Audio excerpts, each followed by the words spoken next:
The state of Qatar has invested around about $6 billion. Every investment had to have a story beyond it and had to have a multiplier effect, whether it's within the economy or for use beyond the World Cup. The challenges that we face with the pandemic, first, to ensure that it's a healthy and safe environment for the world to travel. Second, more importantly, is also to ensure that it is an accessible and affordable tournament. And third, it's to ensure that we learn how to deliver on both these two elements. Our commitment to sustainability has been demonstrated throughout the years. So stadiums that don't have a use beyond the tournament would be reduced. So we've got modular seats in a significant portion of our stadiums. These modular seats will be taken down, reconfigured into smaller size stadiums, and will be donated to football developing nations. And of course, we've subscribed to a GSAS, which is a building standard code that commits to the high standards of sustainability as well. Apart from, of course, our commitment with the state in terms of changing people's behaviors or influencing people's behaviors in terms of sustainability, whether it's in terms of the preservation of water use or electricity or otherwise. In winning the Asian Games 2030, I think it demonstrates the importance that the state of Qatar holds sports. Our sports events are not just glory projects, rather they are accelerators, platforms for positive transformation, contributors to the economy. They are vehicles that pushes the country's momentum in terms of development. My measure of success about the World Cup, it's always looking beyond 2022 in the future. When people can remember Qatar in a very fond way, I would love nothing more than this World Cup to literally touch every Arab and Middle Eastern and be able to say that this has contributed in a positive way to their future.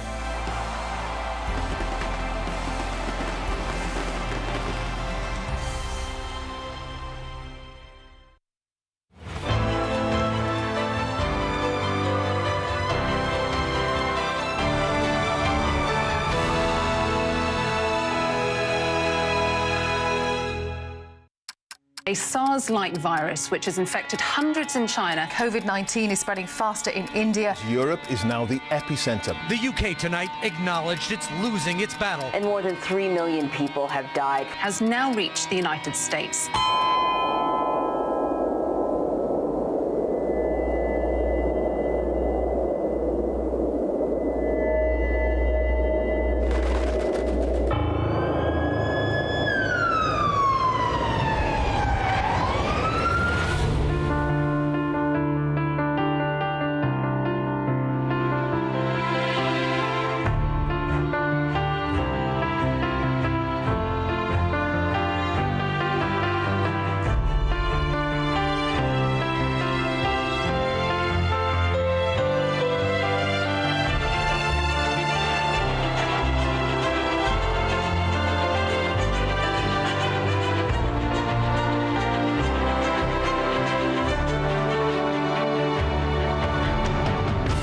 Kingdom has become the first country to approve the Pfizer coronavirus vaccine.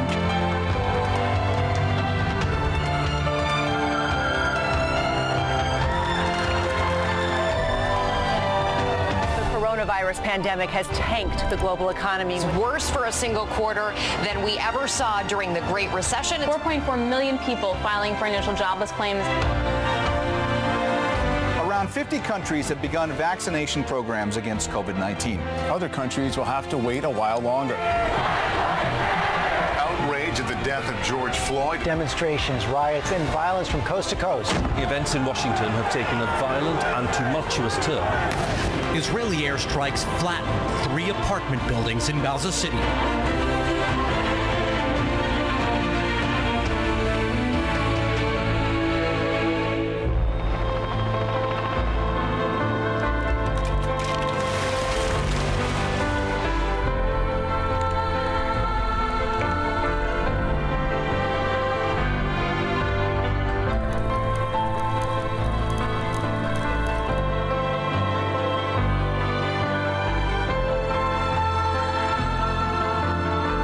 Administration's ambitious climate agenda. The change here is just monumental. Coast to coast, signs of reopening. Hundreds of families separated by COVID-19 were reunited at last.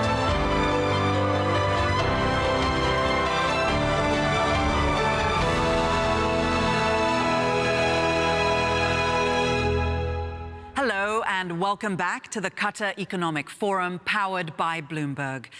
The tensions were already simmering. The pandemic thrust them to the surface. COVID-19 struck while we were still coping with the political and social turmoil created by the 2008 financial crash. Turning the page on a year of historic tumult, we explore ideas for healing the wounds in post-pandemic society. We start with a bold agenda for female leadership.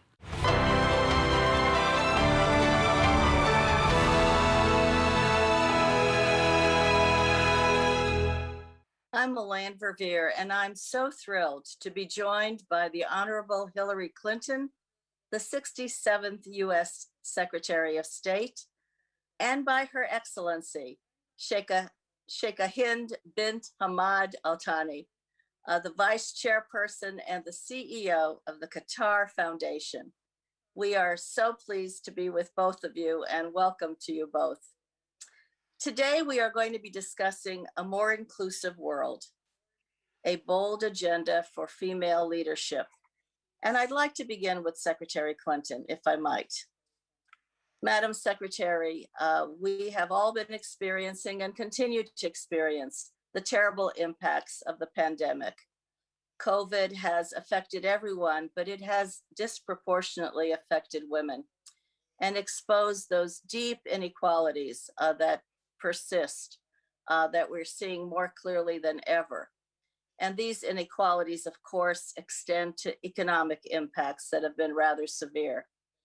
Can you talk some about that, as well as how we can take this terrible experience and build back better, both economically and in other ways for the benefit of all of society? Thank you so much, Ambassador Verveer, and it is a great pleasure for me to join you and Your Excellency for this important forum. And I appreciate that first question because I think it is something that all of us should be paying close attention to. I can speak more from my own experience and observation here in the United States, but the issues that I will mention briefly are prevalent globally.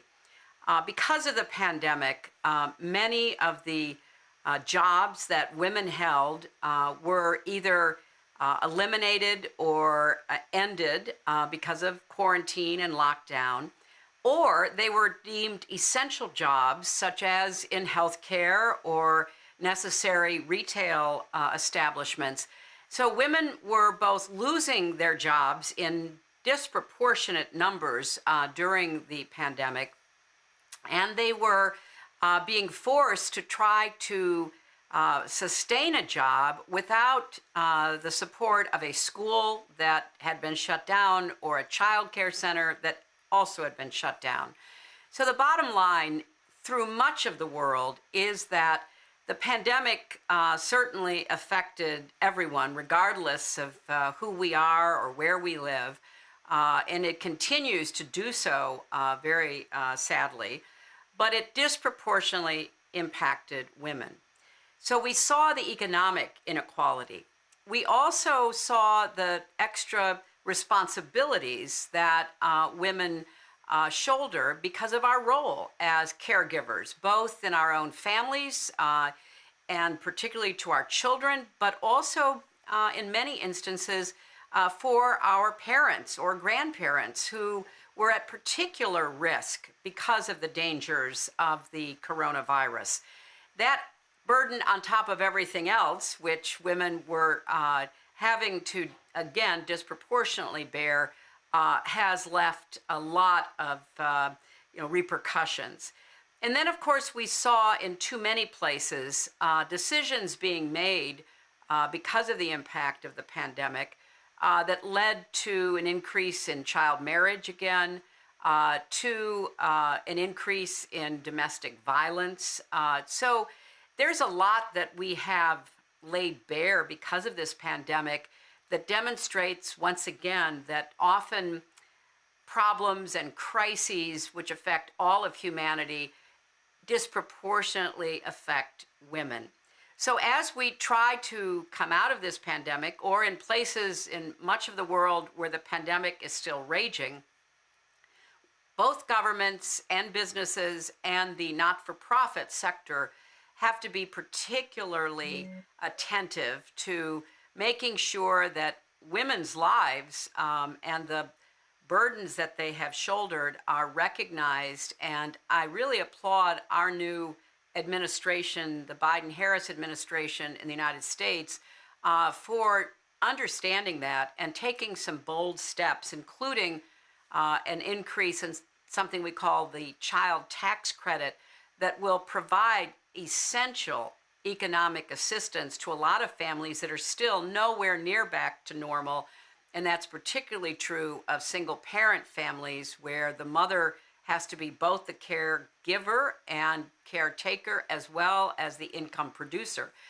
So I hope everyone, governments, businesses, and the not-for-profit sector understand that we have a lot to do to try to create some sense of recovery for so many millions, tens of millions of women across the world.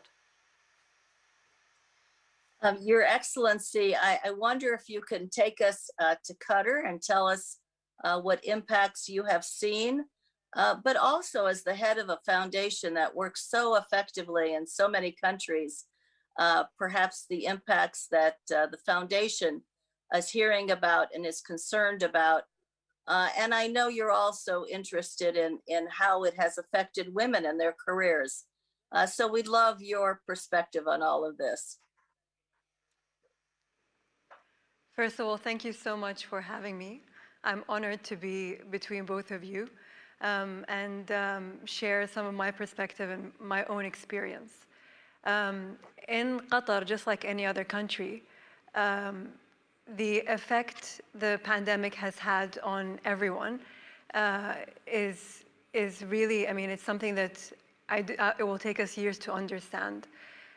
Personally, from my own perspective, having 5 children who are in school and needing to support them in their schooling when schools had to shut, and at the same time working from home, that was a challenge. And I understand that because I'm in a position of authority, I'm also in a position of privilege.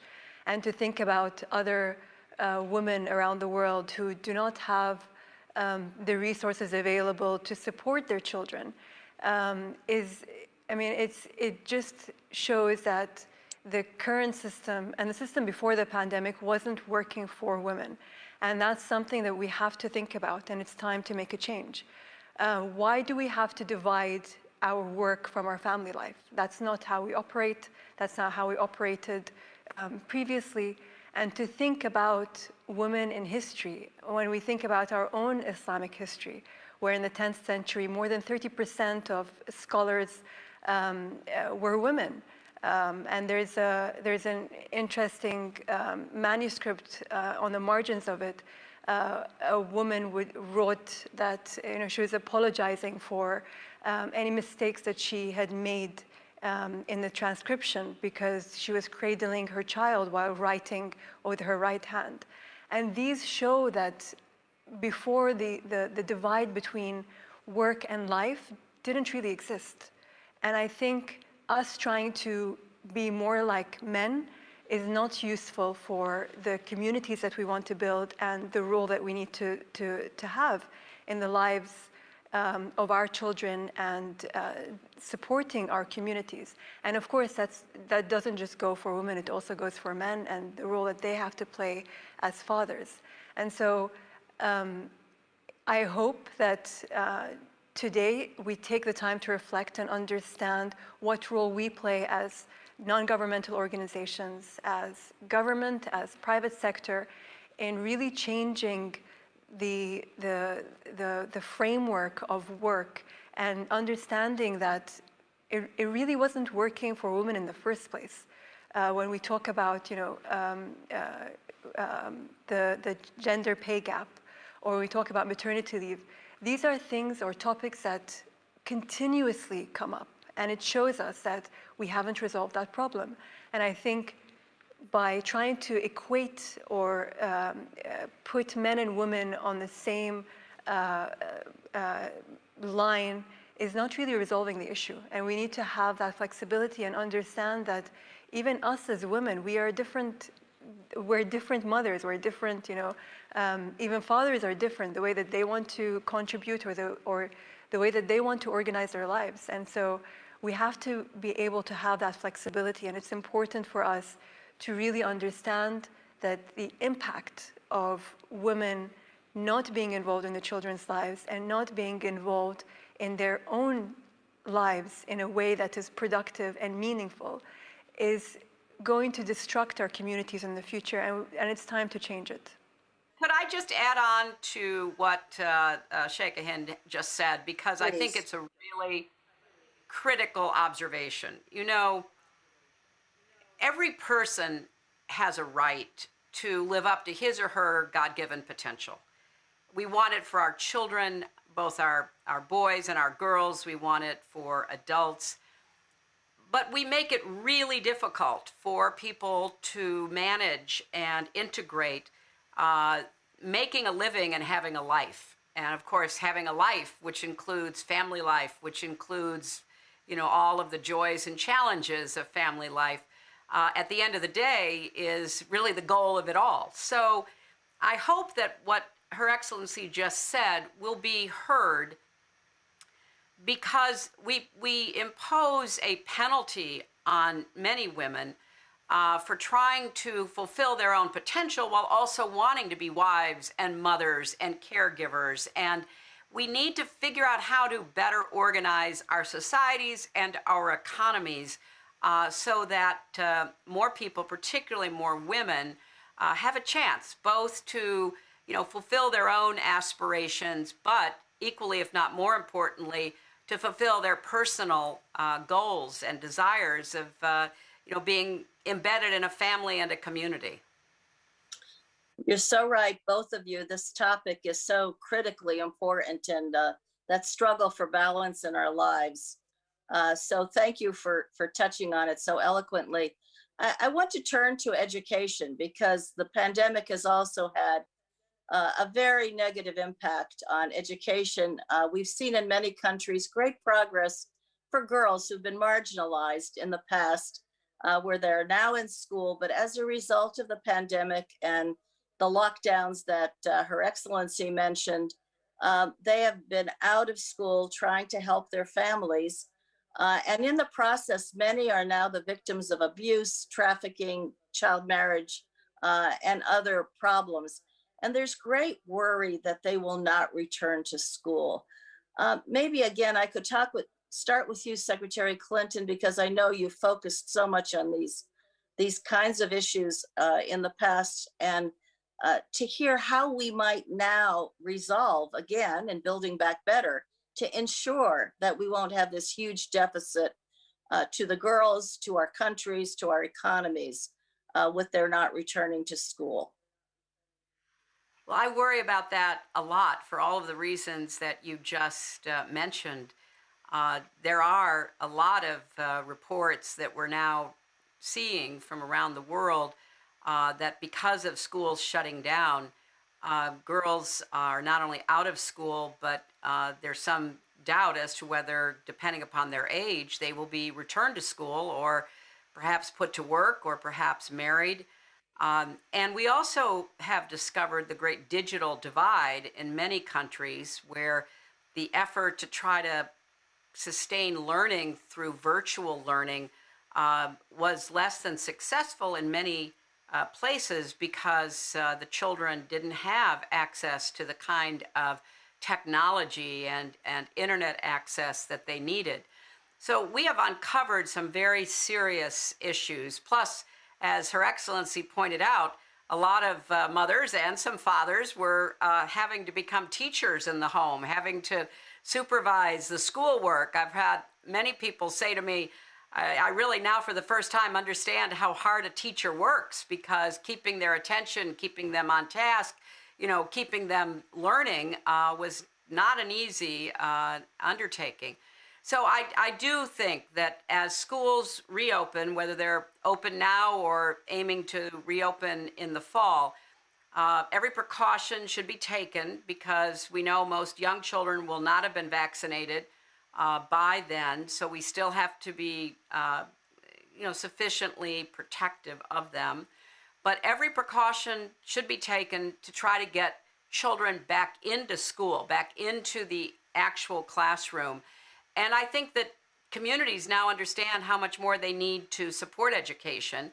And I think it's a great example that we have from Qatar about the way that education has really been emphasized there. So I would love to hear from Her Excellency, because she truly is an expert in education and has helped to really make possible what Qatar has achieved.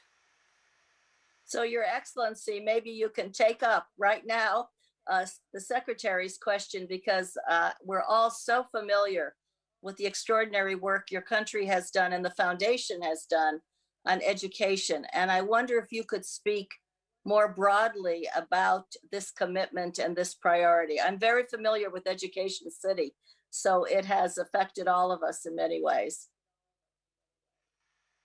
Absolutely.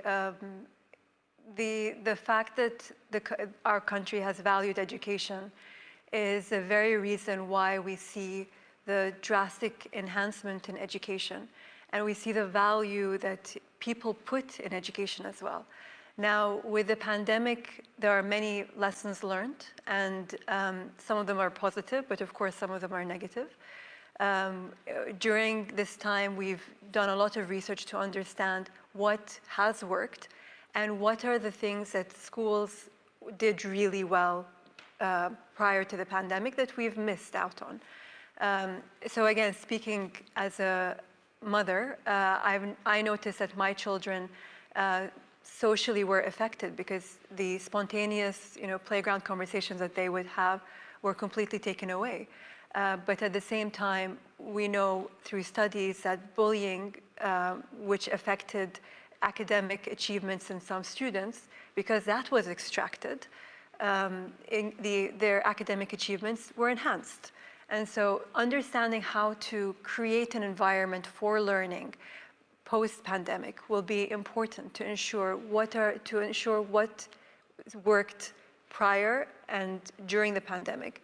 And at the same time, I would like to also add that one thing I noticed in my own children is a sense of calm, because I was around them more. And so again, understanding how to allow parents to be part of the school culture and building that community around the school is critical. We shouldn't think of schools as institutions taken away from family life. If anything, it should be completely incorporated in our family life, because it's important for us to understand how our children are doing and to feel like we're part of that community as well, because parents have to be engaged in their children's education. Otherwise, they miss out, not only parents, but also the children. And so how can we build these communities in our schools and in our country to ensure that the learning opportunities for our kids continue and they don't stop at the gates of the school? Thank you for that wisdom also. And let me just turn quickly as the clock winds down to probably the existential threat of our time, climate change. It's having terrible impacts that we're already seeing. And we know that women who are at the socioeconomic levels that many are, those margins in many places, are already losing their livelihoods. Displacement is becoming an issue. What can we do collectively to ensure that we don't view women, particularly in places that are already hard hit, just as victims, but see them as problem solvers? And just generally, how can we engage more in ensuring that access to the kinds of tools that they will need to lead a better life despite this terrible challenge? Well, Secretary Milan, Clinton, you start. I'm actually encouraged because more and more women, particularly young women, are becoming very active and outspoken about the threat of climate change. I had the opportunity just last week to speak with Greta Thunberg and 2 other young climate activists about the work that they are doing to try to, not only raise visibility, but to persuade decision makers in every government in the world, as well as in the boardrooms of corporations, to take this threat seriously, because of course they're the ones who will live through the most dire consequences of what climate change can bring. And I think a lot of women around the world have been emboldened, even enlisted to be more active. I think about the late Nobel Peace Prize winner, Wangari Maathai, who pioneered the planting of trees in Africa. And when she started, people didn't know what she was really trying to do. And she enlisted, legions of women across parts of Africa to plant trees, because she knew that it was one way that she could very visibly take a stand against climate change. Well, there are so many other ways that all of us can do something. And I think that it's important to listen to young people about this, because in my observation over the last years, they seem to really understand deeply in their hearts why this issue is an existential issue. And particularly if you go to parts of the world that are already suffering from rising sea levels or increased frequency and intensity of storms, there's just a growing awareness that this really may be our last chance. And I was very pleased and grateful that President Biden made sure the United States went back into the Paris Accord, that there will be some important meetings this year to try to figure out what countries can and will do. So I hope that there is a growing global commitment to trying to do what we can do, and do it in a smart way, so that economic opportunities are still readily available through mitigation, through new forms of energy, and all of the other aspects of a sensible global climate policy. But clearly, time is of the essence, and there needs to be increased awareness and attention and action paid to it. And Your Excellency, I know that the foundation has made science and the environment research very clear priorities. I wonder what you could convey to us about how you see the need for all of us to be engaged in accelerating progress on addressing climate change. Yeah, so we've invested a lot in research when it comes to sustainability and climate change, and it's very heartening to see young girls and young boys taking on that challenge and knowing that it's also their responsibility to protect the earth. Right now, I feel like there's a values imbalance in society. It seems like those who can get the most are those who are on top. And we need to change that. We need to instill values, not just in our children, but even in ourselves, to understand that it's not about what you can get, but what you need to get, what's enough. And understanding that it's also not an individualistic act. We come from communities, we're born into communities, and we need to protect these communities. And we can't do so if we think of ourselves and only ourselves. And so it's not only on individuals, of course, it's on corporations, it's on government to understand we need to be satisfied with getting as much as we need as opposed to as much as we can get. I'm optimistic that the younger generation understand that fully. And it's on us to ensure that that's a sign of success for them as well. That success is not associated with the most money you can get, but actually it's about looking after your community or protecting the earth. And I know we're in an economic forum, and it's important for us to think about even rethinking the way we think about a successful economy. It will, of course, take generations, but the best time to do it is now, and we need to start somewhere. And the most important thing really is to look at those values and make sure that they're integrated within our lives. Your Excellency, how do we, with the youth bulge, the large numbers of young people comprising the majority in some countries, particularly in the region, and there's great worry about how they will become employed and be productive and realize their potential. How can we ensure that they will be valued as a great resource and not worry about them as a problem? I mean, it all starts with education. We need to give them access to quality education, and we need to make sure that we support them with the tools so that they don't have to, be employed in the government or seek a job in a company, but they can be entrepreneurs, and that has to be supported as well. The youth, to me, is a huge opportunity for development. They have the passion that we need.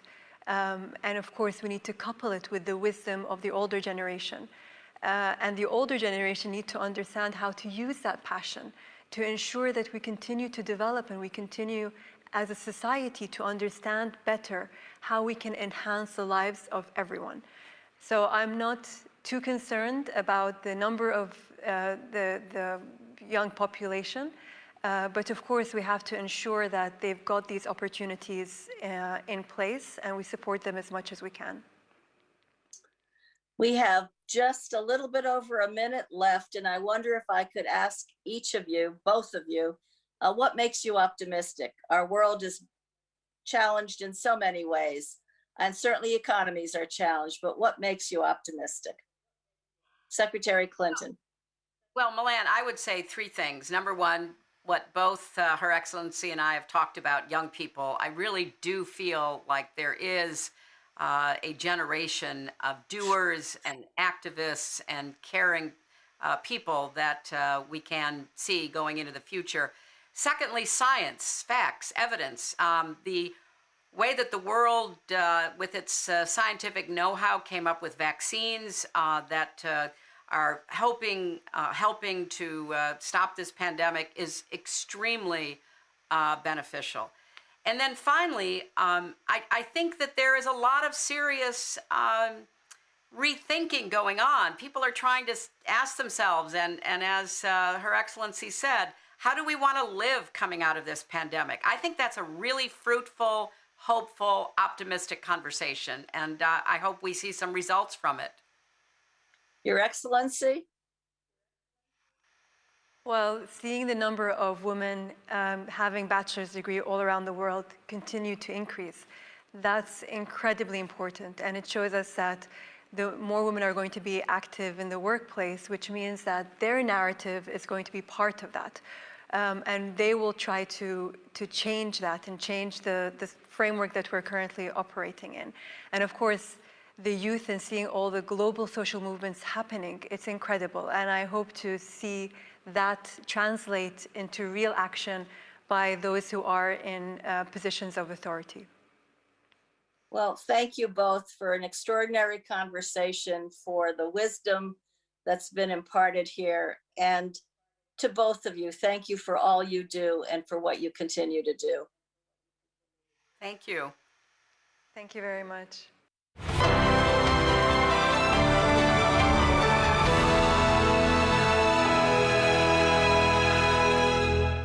You know her, of course, as the former CEO of Xerox. She's on multiple boards. She is a senior advisor at Teneo. She is shaking up the world of private equity, and she's also just released her own memoir. Where You Are is Not Who You Are. It is, of course, Ursula Burns. The book you have written, it stirs something. The story, you are like the encapsulation of an American dream, really, coming from poverty, describing what that felt like, what that smelt like, what it looked like, and then to reach the highest echelons of power within business. Are the recipes there for more people to follow in your footsteps in America at the moment? I think that the recipes are there. I don't believe that we're mixing with the right levels yet, but at least we have the ingredients present.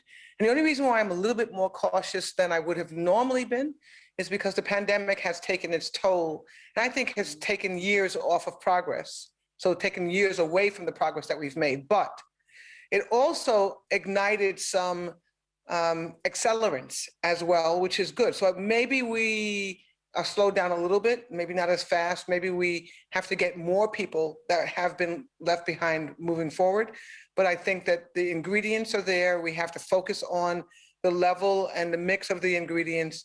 And we have to focus on just keeping continuous feedback loops. You know, this thing, you know, learn, do, and then act again. So you act, you learn, you do it again, and so on, so on. That is really an important set of things. But I am convinced that we have the start of something that's going to be exciting for the world's future.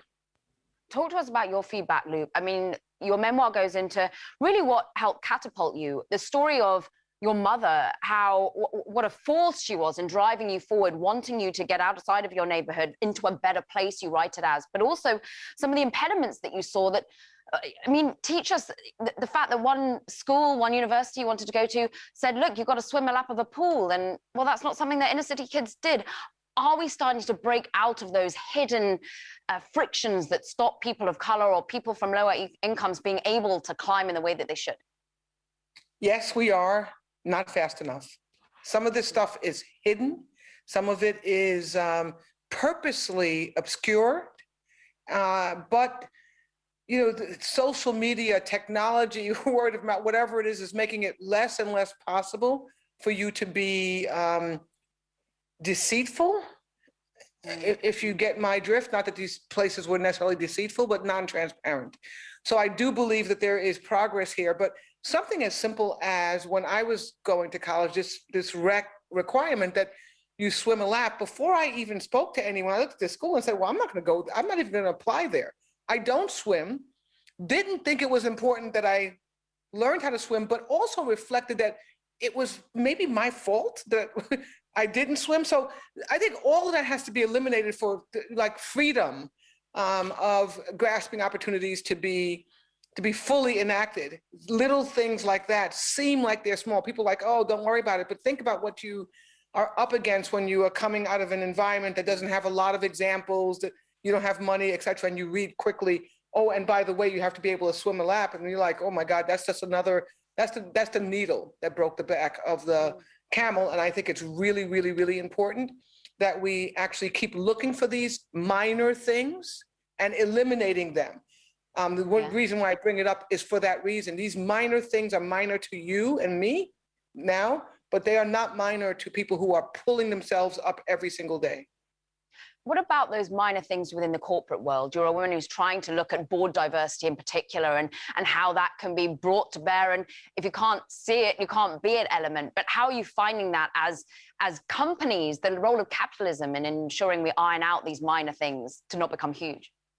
Yeah, businesses, I think this is a place, particularly public and publicly traded companies, where we're having a crescendo of different activities coming together into something that's not noise, but music, right? So there is a push everywhere for opening up boardrooms and the C-suite to diversity. That diversity is largely focused on white women right now. They are making progress faster than any other group. By the way, I say hooray, but I also say be careful here, right? White is one of the, women is one of the problems. White is the other problem. So if you fixed a white woman problem, you have not fixed the diversity problem, because Black and Black female, brown females are still excluded. That's harder, because that's in the heart and soul of people's, and in the minds, in the back of their minds from a biased perspective, right? Race is a very distinct problem to gender. We haven't gotten there if all we do is make a whole bunch of white women CEOs and a whole bunch of white women board members. So that's number one. Number two, we know, public companies as well, we know we can find out facts and data about them. You can look in the annual report, Hopefully they have pictures. You can count the number of people. So consumers, community leaders, government, anybody can find out information about them. And we should be able to do that, which we're trying to do. They should make it easier. That's one of the things we call for. We shouldn't have to look at every book. They should tell us what their diversity looks like. But we can at least find it out. The bigger issue and a rising issue is the wealth that's created, the power that's created, the new companies that are created, generally tech companies in the PE and VC world that we have very little data on. There is no tracking, there is no counting, there is no measuring. They are essentially private. And this is something that we're spending a lot of time focusing on, because if you think about that, they launch into Facebook and Apple and Amazon, et cetera. And if they launch incorrectly, and Uber, they launch incorrectly, guess what? We have to fix it down before we can actually start to make progress. It's really important that we understand what's happening there as well. You're a global woman. You're a woman who has been living in London. You're now coming back to America with signs of optimism. I'm interested in, as you ran a global business, and we're speaking at a global forum here, Middle East, Asia, Europe, the US, are there areas where are getting it right from your perspective? I think the UK, Europe is making significant progress and in many ways leading the conversation here. I know that the Americans don't want to hear that, but in ESG in general and in board diversity from a gender perspective, they've said, listen, we're going to enact rules. We're going to actually tell you what we want to hear. We're going to tell you how many people we think should be there. They have made it unavoidable to kind of comply, without some negative action. So I think that there are places outside of the United States that are absolutely leading the way and are setting an example for the US and other parts of the world to actually engage. I do believe that there are other places that they're falling well behind. People of color in these countries, in Europe in particular, is one that's kind of silent. Again, this is people of color and specifically women of color. I understand the complexities of accounting, but that can't be an excuse. You can't say we can't count, therefore. So that's an area, I won't go too deeply into that. And then gender around the world, I know it's tied up with a lot of tradition and religion and et cetera, but half of the world, everywhere you go in the world, is women, and having them actionably excluded from participating broadly in the economy is not a very good thing. And there's work that has to be done there. I don't believe all the approaches can be done like the US or even like Western Europe, but we have to, every country has to look at being more inclusive and set their targets, goals, et cetera, to their population and to the world. Ursula, I've had the great fortune in getting to know you, but reading your book told me so much more about you, where you came from, what drives you. But what many might not know is, of course, that you left the US because you almost despaired of where the direction it was going. That was hard for you, away from your family, particularly in a time of COVID. You've now come back. What does that say about you? What does it say about America right now? Yeah, so I left exasperated and demoralized. I must say, it wasn't about only the president that we had elected and his vitriol.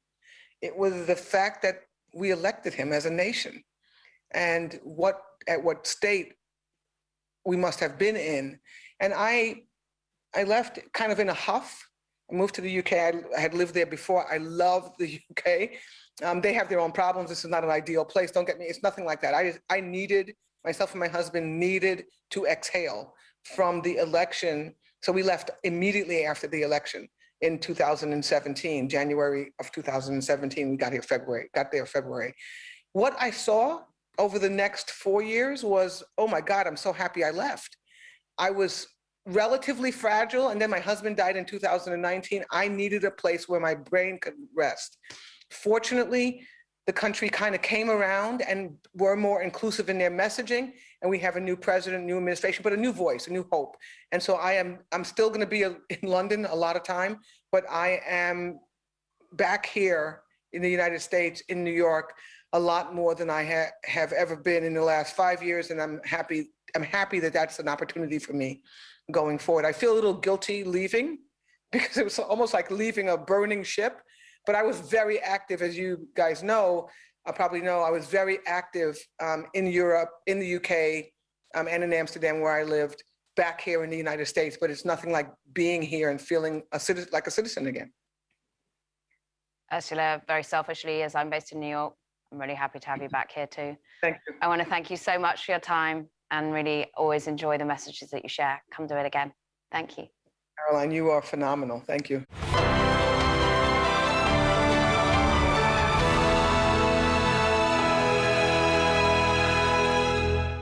Hi, my name is Jan Bratanic, and today we will be talking to Her Excellency Atifete Yahyaga, former President of Kosovo. Your Excellency, welcome. Well, summer is here and people have already made plans for holidays like yourself. Are Balkan states ready for reopening of the borders? Will that exact the price come autumn? Thank you, Jan. It is a pleasure to be a part of this outstanding conference. Well, yes, we are reopening the borders and the economy in part because all the states in the region have begun the massive vaccination campaigns. They have secured vaccines, and generally there is a better understanding on how to manage any outbreak in cases. There is also a better testing in place, and many of those traveling from Western Europe, where we have a large diaspora, have already been vaccinated. There is also an urgency to reopen the economy, especially the countries that depend a lot on tourism, such as Croatia, Montenegro, and Albania. And most of the region, as you already know, has suffered from a great economic contraction. So it's also very important that we are aware of that, but at the same time, to continue to keep the public health situation under the control. Mm. Well, the governments in the region have had mixed results in their fight against COVID. For instance, Kosovo government fell partly also because of the virus. What do you think the region has learned from the pandemic? Jan, yes, for many countries around the world, even those more resourceful and more developed than the Balkans, the COVID-19 presented an unprecedented crisis. It tested our national emergency preparation, it challenged our health system, it brought our economies to halt, and most importantly, had touched us all personally and profoundly. The one big lessons we have all learned, whether you are in Pristina, London, New York, or Doha, we are all interdependent and heavily reliant on wealthier and more developed nations, as well as our multilateral organization to lead the way in helping us weather this crisis. And having said that, it was a wake-up call for everyone. In places like Balkans, and more specifically in the country like Kosovo, our resources are limited, but the COVID-19 crisis has served as a reminder that we need to prioritize our health and emergency planning at the same time. Mm. But while the EU has been focusing on the virus, the EU enlargement process has stalled. Have the countries in the region done enough to join the Union, in your view?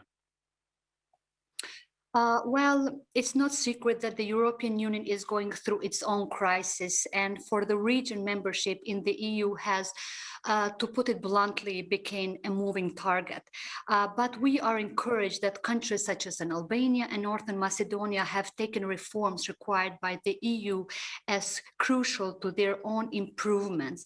And even though membership might still be off, it is without a doubt a beneficial process that everyone involved to not only adopt necessary laws, but also to implement them. And fortunately, in these past few years, there has been democratic backsliding in the region, as well as autocratic tendencies.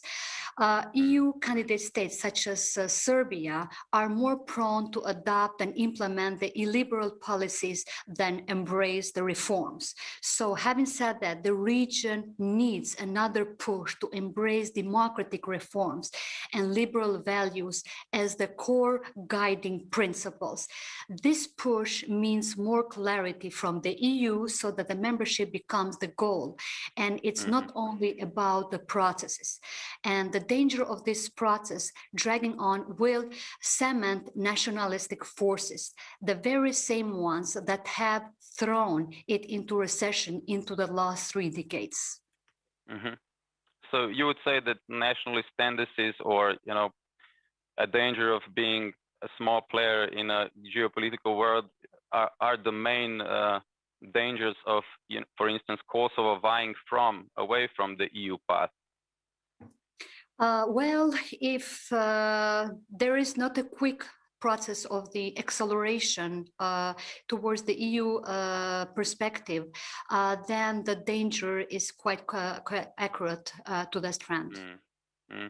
You mentioned Serbia before, and Serbia and Kosovo remain at odds. It seems they didn't make any progress in recent talks in Brussels. What must happen for their relationships to mend? Well, Jan, it's pretty simple. Serbia needs to recognize Kosovo's independence. It needs simply to let Kosovo go. The encouraging fact is that there is an ongoing dialogue between Kosovo and Serbia, but an endless dialogue serves nobody and serves nobody. Currently, the EU-mediated dialogue has no end goal and no time frame, and two sides that have drifted further away from reaching an agreement. Mm-hmm. Well, Republic of Kosovo is recognized as an independent state, but by more than 100 countries across the world. How is the recognition campaign going on, and how do you comment on Serbian efforts to undo what Pristina has done so far? Kosovo has achieved much progress in consolidating itself internationally. It is recognized by over 100 countries around the world. And unfortunately, Kosovo is also tangled up in the geopolitical complexities beyond its control. Countries that have not recognized Kosovo rarely have issues with what Kosovo is or what Kosovo has become. It is simply about their domestic disputes and geopolitical considerations. And as I said earlier, Serbia has a chance and should have a chance to open a new chapter in our relations and our future. Kosovo's independence is irreversible, and we are here to stay. When Serbia decides to recognize this reality, it will free the entire region, the whole region and itself, and we truly unleash our potential as the region in general. Your Excellency, thank you for taking the time to talk to us. Bye. It was my pleasure.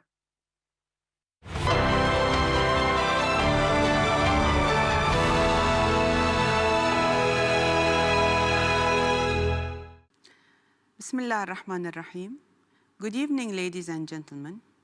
An Arabic proverb says, رُبَّ ضارة نافعة, which means something could have been bad for you turned out to be good. The roller coaster of feeling in the past 18 months had showed us a good thing can come out of the most difficult of situations. Technology saved us as well in this month, but also made us think, what if the world goes digital from now on? In fact, the digitalization and flexible working arrangement enable more females participation and give many women the ability to start new jobs or businesses. Working from home made us work harder, yet made most of us happier. The government, led by His Highness Sheikh Tamim bin Hamad Al Thani, spared no effort to support the businesses community, which I am a member of.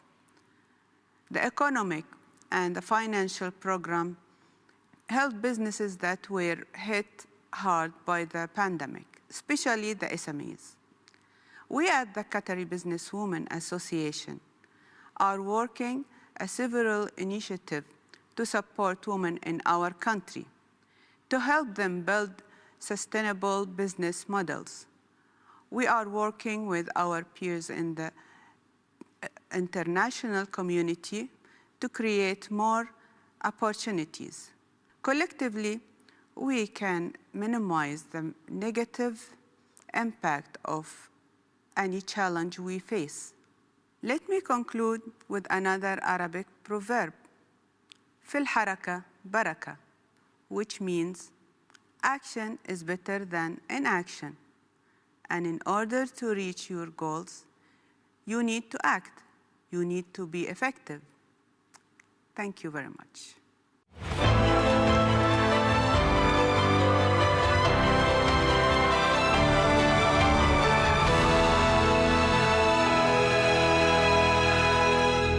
Sport, with its inherent tribalism, brings the world together, only for individuals to stand apart. Emerging from the shadow of the pandemic, we look at how the 2022 FIFA World Cup Qatar will create a lasting legacy for a fractured world. Here's Bloomberg's Simone Foxman.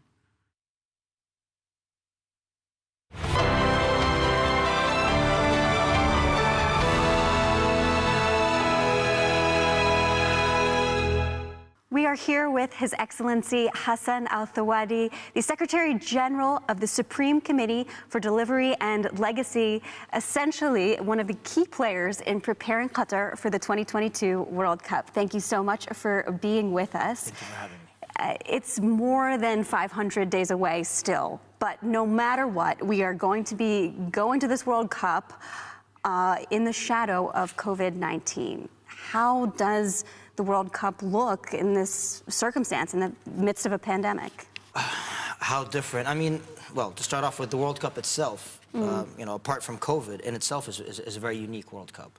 It's the first time that this World Cup is in the Middle East and an Arab world. It's a compact World Cup, which means that fans will be able to see more than one match a day. Players will be able to stay in one place rather than traveling and so on. Actually, the World Cup before that was in Russia. The one that's coming, big distances. The one that's coming in the US, Canada, and Mexico. So in itself, the World Cup itself is unique, and I can explain that a little bit later. But, you know, with COVID, I think this will be the opportunity, potentially, to be the first truly global event where everybody can come and hopefully celebrate together overcoming this pandemic. I mean, you're seeing now signs of a sense of normalcy coming back, obviously with a few of the, you know, a few obstacles coming along the way. But I think as the vaccine becomes more and more available, as more and more people are vaccinated, as teams are vaccinated, we're hoping that it will be, and we're optimistic that it will be the first truly global celebration in Qatar in 2022. Yeah, well, vaccinations, it sounds like, are going to be pretty much mandatory. For those who can receive them, I suppose. I mean, as of yet, obviously, you know, every country's got its own restrictions, but I think it's a given from what you know, from everything that we've seen. I'm not a medical expert in this, but it's a given that vaccinations today seem to be the solution towards overcoming COVID. That's what it's. And if you see other tournaments, for example, today, you know, the Euros, for example, are playing as we speak right now. There's Copa America as well. The Common Ball in South America is being played right now as we're speaking, and in July, there's the Gold Cup as well. And all of them have a form of COVID protocols being implemented. How about masks? I mean, again, I think with the advent of the vaccines, as we move along, I don't want to anticipate exactly what will be required. What I can tell you and assure you is one thing. Over the last year or so, we've been able to host major tournaments, major events, whether it was the West Asian Champions League, East Asian Champions League, the Champions League Finals, the Club World Cup, and many other events. We've implemented a robust COVID protocol that looked at a tracking and tracing system, looked at ensuring there's social distancing and so on. And we've been, let's say, at the avant-garde of COVID protocols to ensure that we host events, the progress continues, whether it's in terms of construction or otherwise, in a safe manner so that everybody involved, their health and well-being is our priority. So rest assured, when 2022 comes, we will be hosting a safe event, and we are optimistic that it will be the first major tournament where everybody who wants to attend will be able to attend and celebrate in Qatar. Is there anything you're watching specifically from the Tokyo Olympics? Our habit, our nature has been that, you know, since we've won the right to host the World Cup in 2010, we've always learned from every tournament. every tournament. But nothing in specifics, you know, I mean, you're watching it, you'll see what happens. Well, I mean, absolutely. Well, you know, to add, we've got people in the Euros right now, so we've got people spread throughout Europe right now looking at the Euro tournaments and looking at the COVID protocols that they have over there, learning from their operational experiences.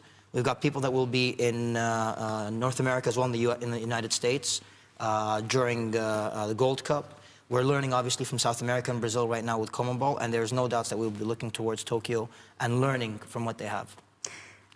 Back more than a decade ago now, when this tournament was initially envisioned, there was some talk that it would be sort of a Gulf event. Now that relations between Qatar and Saudi Arabia, the UAE in particular, are patched up, do you foresee, you know, fans traveling back and forth between those countries? It was always a Gulf event. Just well, like obviously, it couldn't have been if the embargo was ongoing. You mean the blockade? But Bloomberg no, style. it was always a Gulf event. I mean, from ours, you know, from day one when we had the intention to bid, and throughout the entire journey, we always said this was a Middle Eastern Arab tournament. You know, our first presence after we submitted our bid intention was actually in Beirut with the sports ministers, the Arab sports ministers, to submit the idea and the concept of the World Cup. And since then, it's never changed. During the blockade, we hosted the Gulf Cup, which is our local, regional tournament. We had fans coming in from Bahrain, we had fans coming in from Saudi Arabia, we had fans coming in. So our doors were always open, and it will always continue being open. But do you expect, you know, tourists to spend a bunch of time maybe in Dubai and then fly over here? Is that actually a part of your hospitality, you know, we vision always said as well? This tournament is an opportunity for building bridges. It's an opportunity for the outside world to know who we are, not only as Qataris, but essentially as the Middle East and the Arab world. It's an opportunity for people, for the first time in their lives, they'll be traveling to this region. They might have a preconceived notion of who we are. So this is the first time for them, and because truly the World Cup in football is one of the most widespread common denominators. If we're talking about people-to-people diplomacy, the ability to break down stereotypes, and for people to know each other on a personal basis, this is one of the most transformative opportunities, and we saw that in Russia. People had a preconception about Russia. They came, they experienced it, and they left. So there's no doubts that we hope that when people come to Qatar, experience the World Cup, experience what we have, but absolutely then be able to grasp this opportunity and get to know the region as well, absolutely. Okay, well, let's talk about preconceptions about the region then, because I know that the single most frequent question that you're probably asked, you know, is, will there be alcohol? Obviously, there's alcohol served in five-star hotels here. I understand there are going to be fan zones. Do you see the expansion of the ability to perhaps purchase alcohol outside of what's currently available anymore between now and 2022?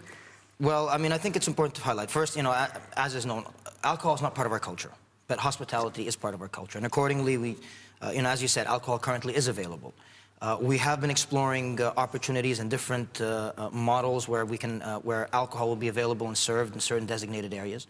It will not be available freely in public, but it will be available in designated areas. And we've had a very successful live example of this concept when we hosted the 2019 World Cup. But anything more from what you've already tried out? Well, this is what I was going to say. In 2019, when we hosted the Club World Cup, we had fans coming in from Liverpool, from Mexico, from Brazil, and so on. And we had a designated fan zone area where alcohol was served. And it turned out to be quite a successful project. Now, of course, we will replicate this in certain areas so that whoever wants to have a drink will be able to have access to a drink. It will not be available on the streets or in public areas, but it will be available in designated areas. And for whoever wants to have a drink, it'll be readily available. Okay, readily available. I want to understand as well, you know, in terms of the fan experience, sort of, this is a conservative country. What's your philosophy with respect to how modesty and behavior standards that normally exist here are going to be enforced, upheld when there are fans from different cultures here? I think first it's important to highlight, this is not, you know, the state of Qatar has hosted many international tournaments. It has hosted many international conferences. So it's not, you know, we're very much accustomed to hosting people from different walks of life, from different backgrounds, from different parts of the world. And accordingly, we've all, you know, we're very, as I said, we're a very hospitable nation. Now, obviously, there are certain norms, you know, as we're a progressively conservative nation. There's, you know, public display of affection is something that's not part of our culture. And what we ask, and I think most host nations, the beauty of it is a host nation can showcase its culture to the outside world. And as is always, you know, when people visit, they always take into consideration the host nation's cultures and norms. Okay. Just to add one last element, but to ensure that that is, you know, to ensure that that's communicated. So what we've done, for example, I use the example of the 2019 Club World Cup because that's probably, you know, the best example. We engage with fans in Liverpool, we engage with Mexican fans, Brazilian fans. We, you know, as we engage, we communicated with them, and there was a lot of great lessons learned. One of them was communicating with the fans. Some of them have concerns. Some of them have specific concerns. Some of them have, you know, widespread concerns, either based on misconception or lack of knowledge. It is upon us as well to explain that, to make them feel comfortable. And accordingly, I think it's safe to say that most of the fans that came, it was probably, you know, a great experience, that they left with a desire to come back in 2022. Woman shows up in shorts and a tank top to go to the mall. Does she get in during the World Cup, or is that... I mean, these policies, you know, the malls are private institutions, so I can't really comment on that specific element. Is the government going to go out to business owners, say, you know, give everyone a little slack? Look, what I can tell you is this much, you know, the World Cup is an opportunity for celebration. And accordingly, everybody that will come will feel comfortable and feel welcome. And to the extent that there's, you know, we will make sure that everybody feels comfortable, everybody's here to celebrate, and everybody will enjoy the tournament. Okay.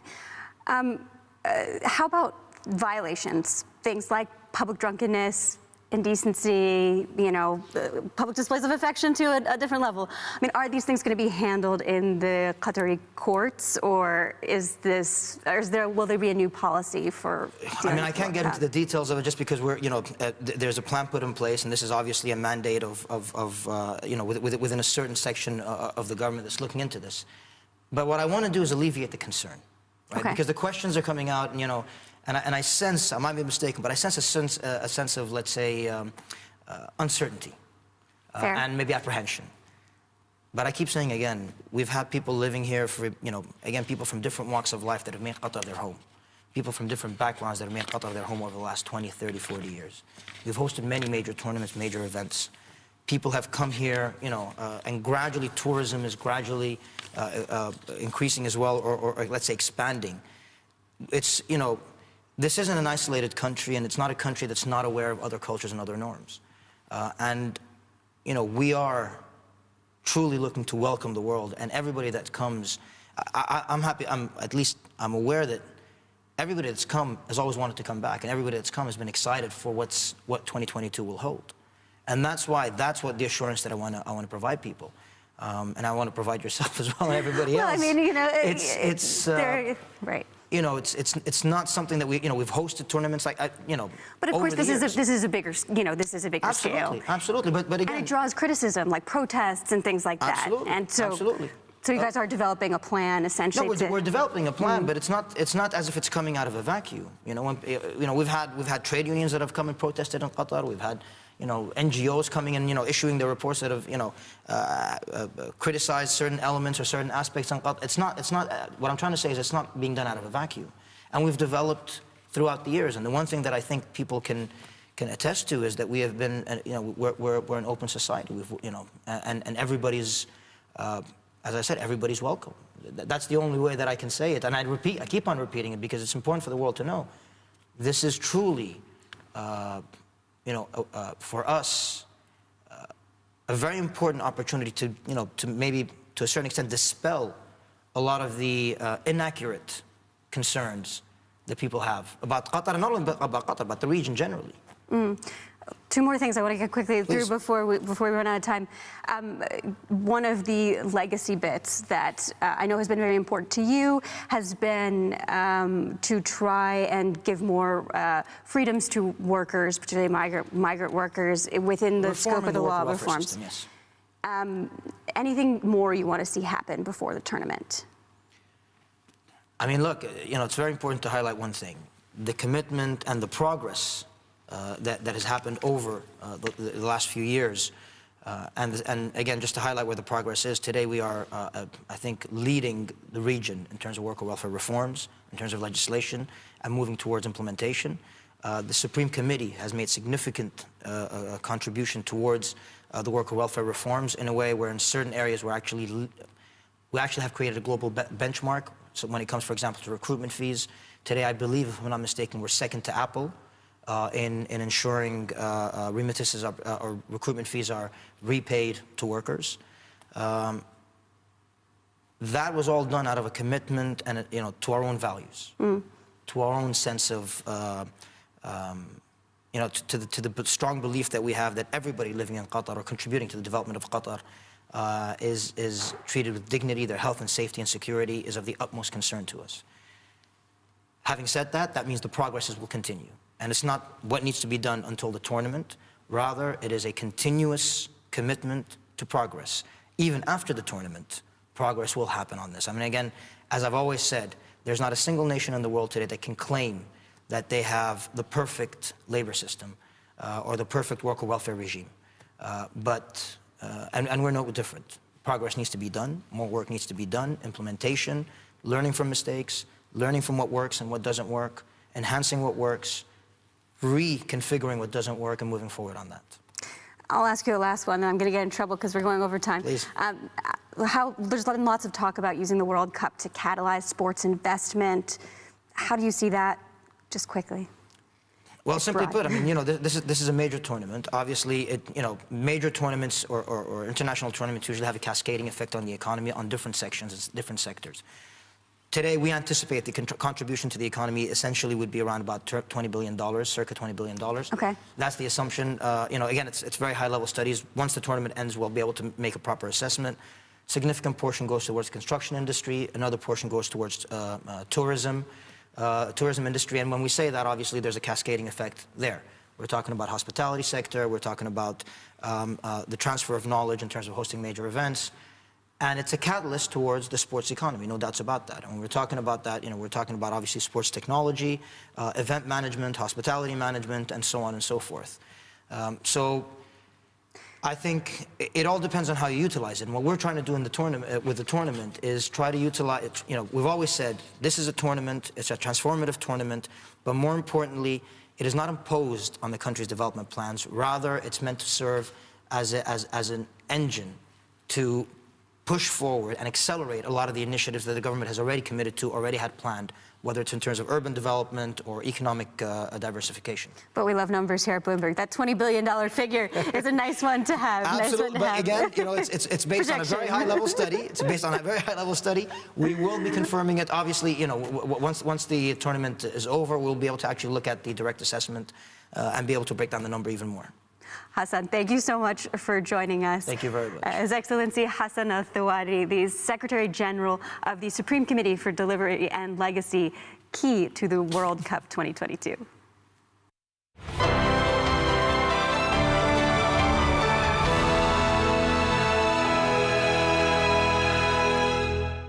Well, when we talk about the transformational power of sports, you have transformed his sport, the world of sports, and now the world of investments and business more than David Beckham.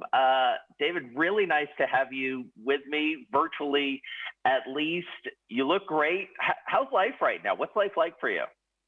Life's pretty busy, I must admit, which I'm very thankful for. Obviously, there's a lot going on, obviously in London for me, and obviously in the States as well. Obviously I've been in Miami for the last 4.5-5 months, which I was very happy about and excited about, because obviously we've changed a few things within the team in Miami, and obviously bringing in the new coach and a new GM, and a lot of things changing there. So it was a good time to be there, to spend the amount of time that I did every single day in the club, working with the backroom staff, working with the players, working with our new coach, and obviously our new GM, Chris Henderson. And it was great to spend some time there. And then obviously heading back to the UK and being back in London now, and working on the business side and working with my team. So yeah, there's a lot going on. So I'm very thankful for that. But yeah, and the sun's out in London, so that makes a change. So we're going to talk about lots of different things, but given who is convening us, let's talk a little bit about the World Cup if we can, because you have the perspective that you do. The long march has begun toward Qatar next year, folks starting to qualify. What is it about the World Cup that galvanizes the world the way that it does? You have been there. You understand it as well as anyone. You know, I think it's the general power of sport and the power of this game. You know, obviously football, soccer has been the biggest game, biggest sport in the world for a long, long time. And it unites and unifies people in a way that probably nothing does. You know, I think that sport does that in general, and I think that that's why I'm personally so lucky to have played a game that I've loved for so many years and since I was a baby.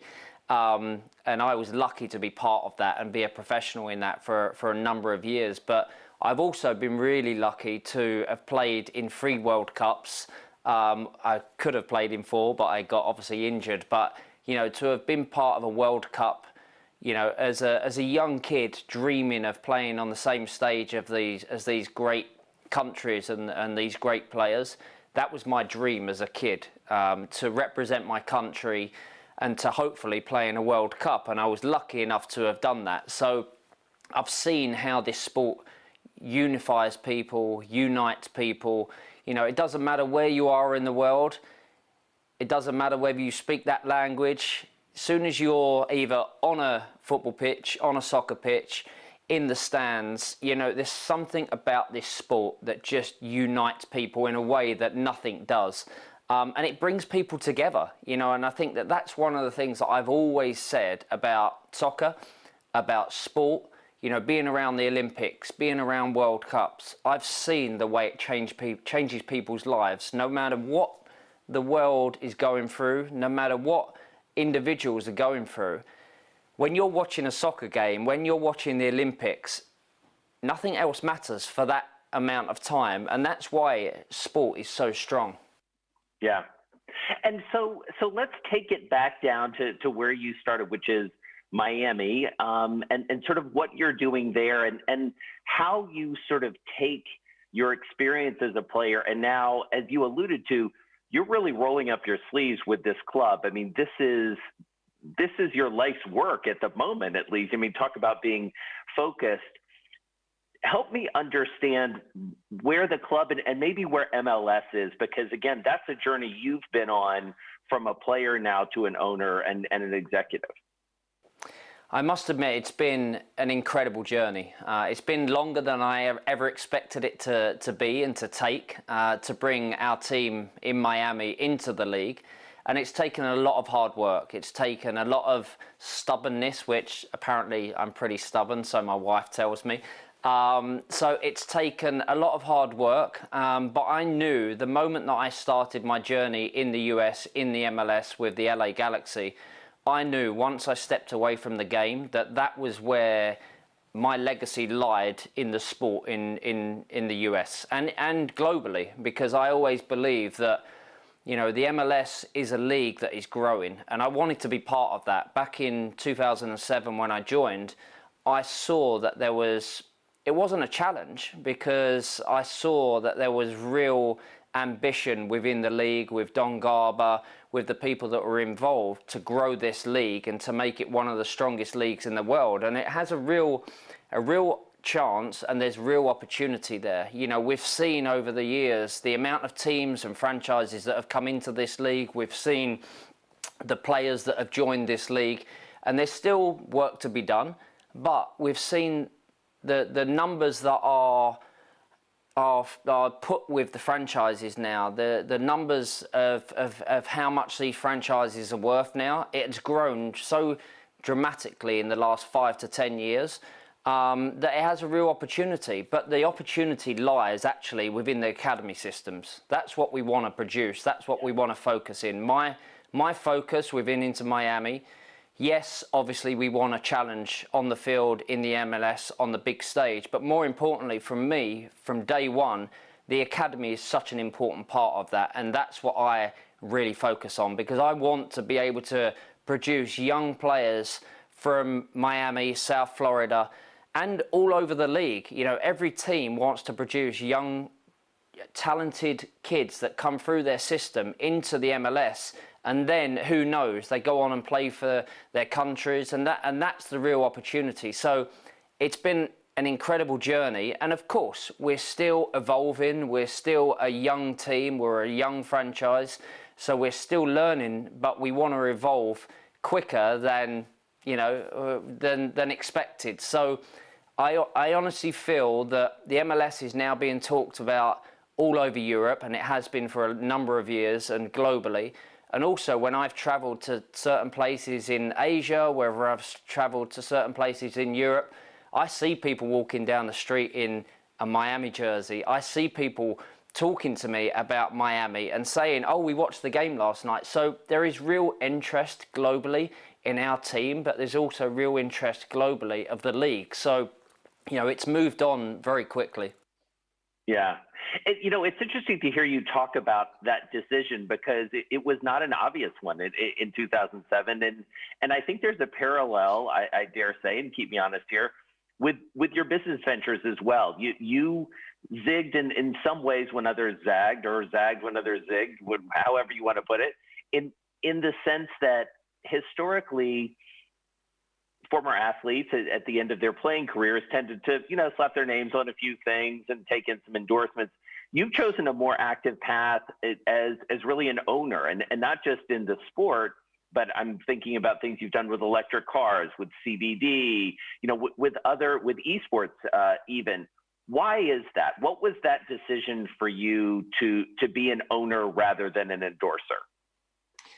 Well, I think, you know, I've been very lucky to have had the career that I've had, you know, to have played for the clubs that I've played for, to have played in the cities and the countries that I've played in, and obviously have also been successful as well. So I think that really I take into my business world, and I think I'm very lucky. You know, I've been part of some great teams over the years, and I also have now a great team within my business, but that wasn't just luck. You know, that was obviously something that I built, you know, 5 years out from retiring, and that for me was an important part of my decisions going forward. You know, when I moved to the MLS and I was 31 years old, I was a Real Madrid player, and people were critical maybe of, you know, that decision, but I realised that yes, I'd played for Manchester United, I'd played for Real Madrid, I was moving as a Real Madrid player to play in a league that wasn't fully established at that point, but there was a real potential and opportunity there, and it wasn't just on the field, which my head automatically says, I want to be successful, I want to win trophies for the LA Galaxy, but more importantly, there was a bigger role as an ambassador for the league and for the sport in that country as well, in the US, and that's what really interested me. Yes, firstly, I wanted to win championships with the Galaxy, but then I wanted to be able to grow the sport, and I think that that's the same in my business world as well. You know, there are lots of opportunities, thankfully, that come into the office, that come into the team, that come to me. And it's about making the right decisions, and I have people around me and good people around me that help me make those right decisions. And yes, like you've said, you know, whether it's, you know, Lunas, you know, obviously the electric car business that we've invested in, whether it's obviously the CBD, whether it's other things that we've gone into, we're making these decisions because, you know, I've got a lot of good people around me that, you know, that are working with me on this, and I'm very lucky within the business, you know, but it's come through hard work. And, you know, the way I look at my business is I'm the first in the morning, I am the last to leave the office at night, and that's how I was as a player. You know, as a player, I was first in, I worked hard, I was last to leave, and I got that from Sir Alex Ferguson. You know, he was a manager that had been part of my life for a long time, but I also got that from my parents. You know, my mum and dad were working class, they worked hard, they still work now, so it was instilled in me from a very young age, and I was lucky that I joined a club with a coach that was like that. I then took that into my business, and I also have a team around me in the UK that also have that work ethic as well. So we're making the right decisions, hopefully, and doing the right things. But it also has to be enjoyable. I like to enjoy what I'm involved in, and that's what we do. And it's interesting, and I would think you would find it interesting too, that this next generation of players, maybe even the next two generations of players, this is a given in many ways, that they will build businesses around themselves. But that wasn't necessarily assumed when you came up. Is that fair to say? 100%. Obviously I was making decisions probably when I was playing that people were looking at and saying, even probably my dad was looking at, me, but doing the odd, photo shoot for GQ or the odd photo shoot for Vogue and saying, yeah, but you're a footballer. So, but I was making these decisions, not just because there was opportunities coming to me, and actually I enjoyed doing those kind of things, as long as it didn't, affect my playing career, as long as it didn't affect me on the pitch, then that was okay to do. But what I love about this next generation of players is, we talk about obviously the social media, we talk about how important having a voice and being able to make these changes in the sports world, in the world in general. These players like Marcus Rashford, like Raheem Sterling, I think what they've done in the last 12 to 18 months has been incredible. They're using their fame, they're using their voice to change people's perspectives, and that's what I love about what they've been doing. Obviously, a good friend of mine in LA now, LeBron. LeBron is using his real voice to change people and to help communities, and that's what I love about this next generation of sportsmen. They're really using their kind of power to change. Well, and it feels like fans are emboldened by that in many ways and are drawn to players who do that. And yes, people root for their teams, and I think you see this in your travels, increasingly they're attaching themselves to players who reflect the beliefs, their own belief systems in some ways. Without a doubt, and that's why sport is so powerful. We talk about it all the time. We talk about obviously the things that have happened over the last few months. You talk about the Super League. I'm not a politician. I don't like to talk about politics. And when I talk about the game, when I talk about sport, I come at it as a fan. I've been a fan since I can remember, from 4 or 5 years old of sports and soccer. So I come at this particular subject as a fan. And when I see things that go on in the sport, I talk about it like I'm talking from a fan's perspective. And I think that as proof of what has happened over the last year, when we don't see fans in the stand, when we don't see people, whether they're shouting for or against sportsmen, that has been missed. And that's why, any decision going forward about, whether it's a Super League, whether it's other leagues, whether it's things that happen in sports, that's why we've realised how important, and I knew this anyway as a ex-soccer player and as a fan, I know how important it is to have fans in the stadium and supporting. And that's why these decisions that get made in sport are so critical, because it changes people's lives and it changes people's perspective. And in sports and in competitions, you want a fair competition. Simple as that. You want to be able to get into a competition on merit, not just because, you're whatever club it is around the world.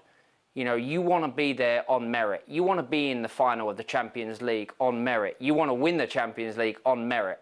And I think that's what is important to really talk about. Well, listen, I could talk to you all day about football and about business. David Beckham, what a success story. I can't wait to catch up with you more. Thank you so much for your time. It's really been a pleasure. Likewise. Thank you so much.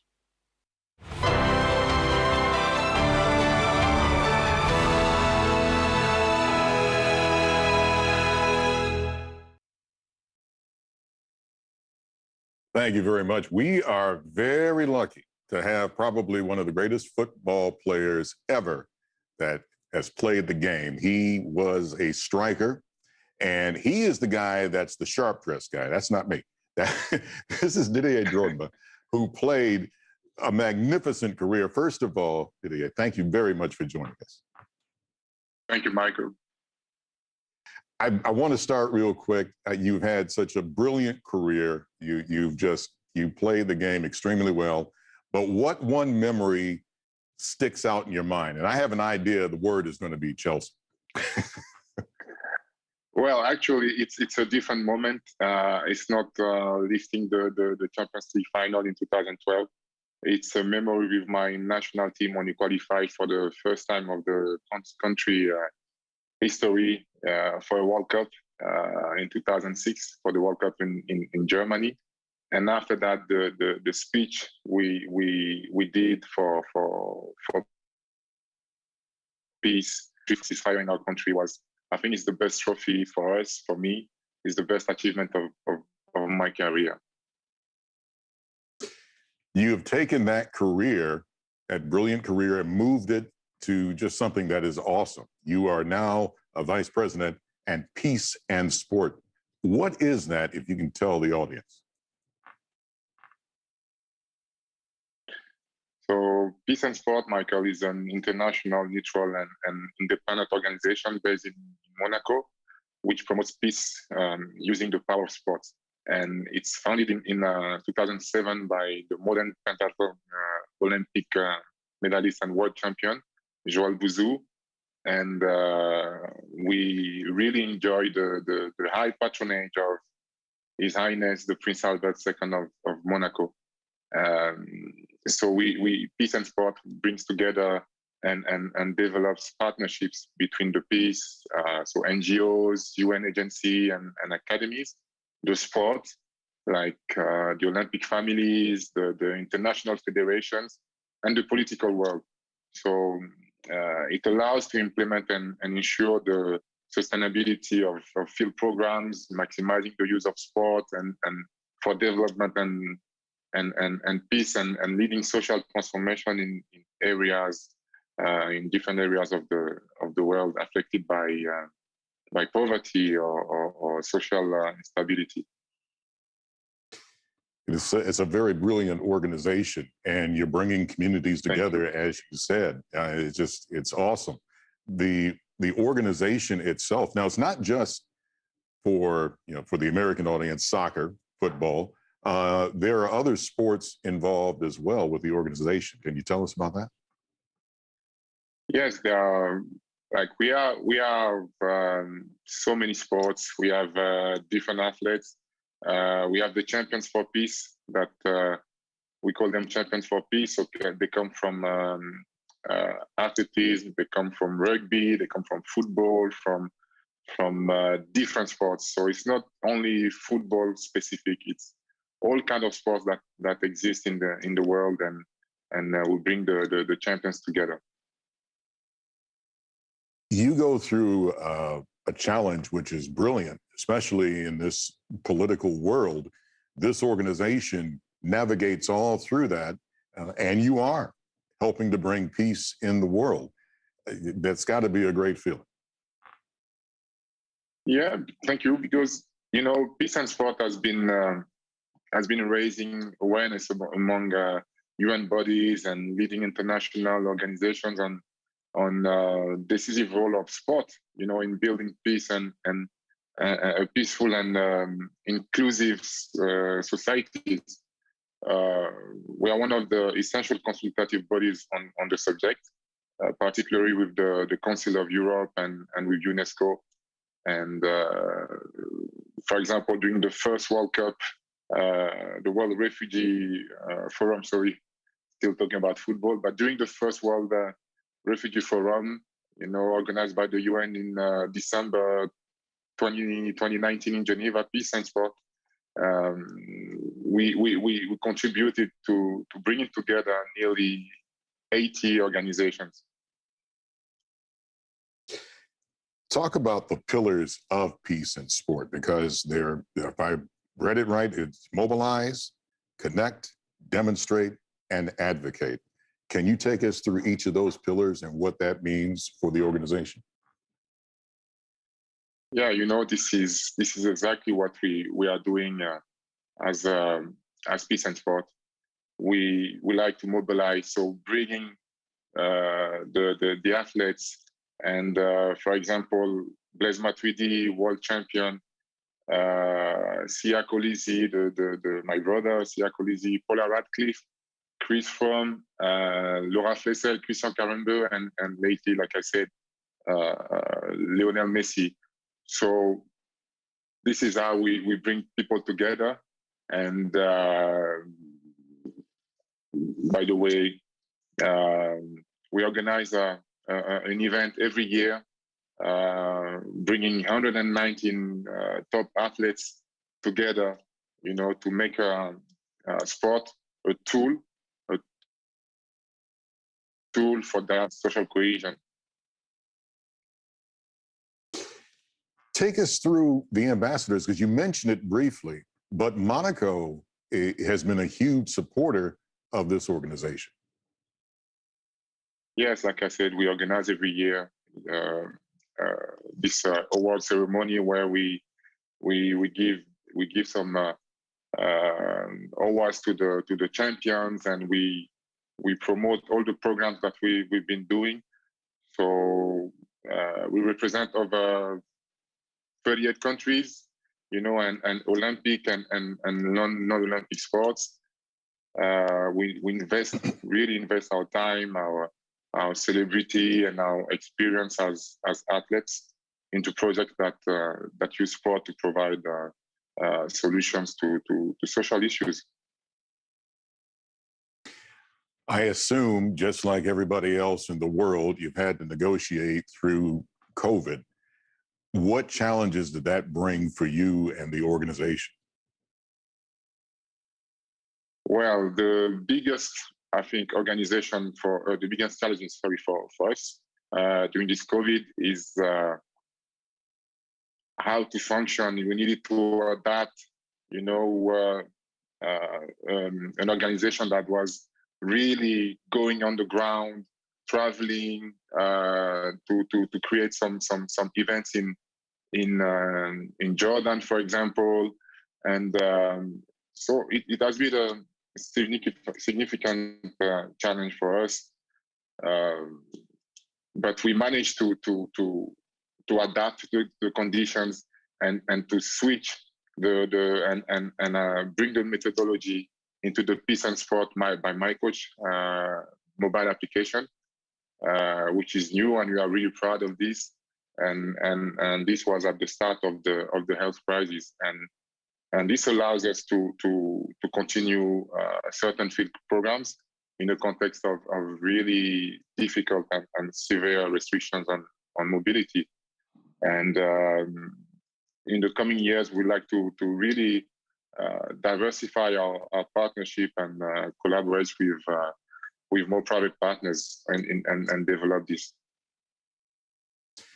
Can I give a shout out to you right quick? We got about a minute to go, but you just recently got an honorary degree, and not only for your work on the field, but also you helped to bring peace to your area. What kind of feeling was that? Thank you. It's a big honor for me because obviously I've had a 20 years football career, playing career, and everybody knows what I've achieved as a player. But what really makes me proud is the recognition of the man and what I've been doing for my continent, trying to bring to contribute to development to the development of my continent and more specifically of my country, Côte d'Ivoire, with my charity work and also by contributing to the peace in Côte d'Ivoire in 2006, and I'm really happy with that. That's my biggest achievement. Thank you so much. Didier Drobak, thank you. Thank you, Michael.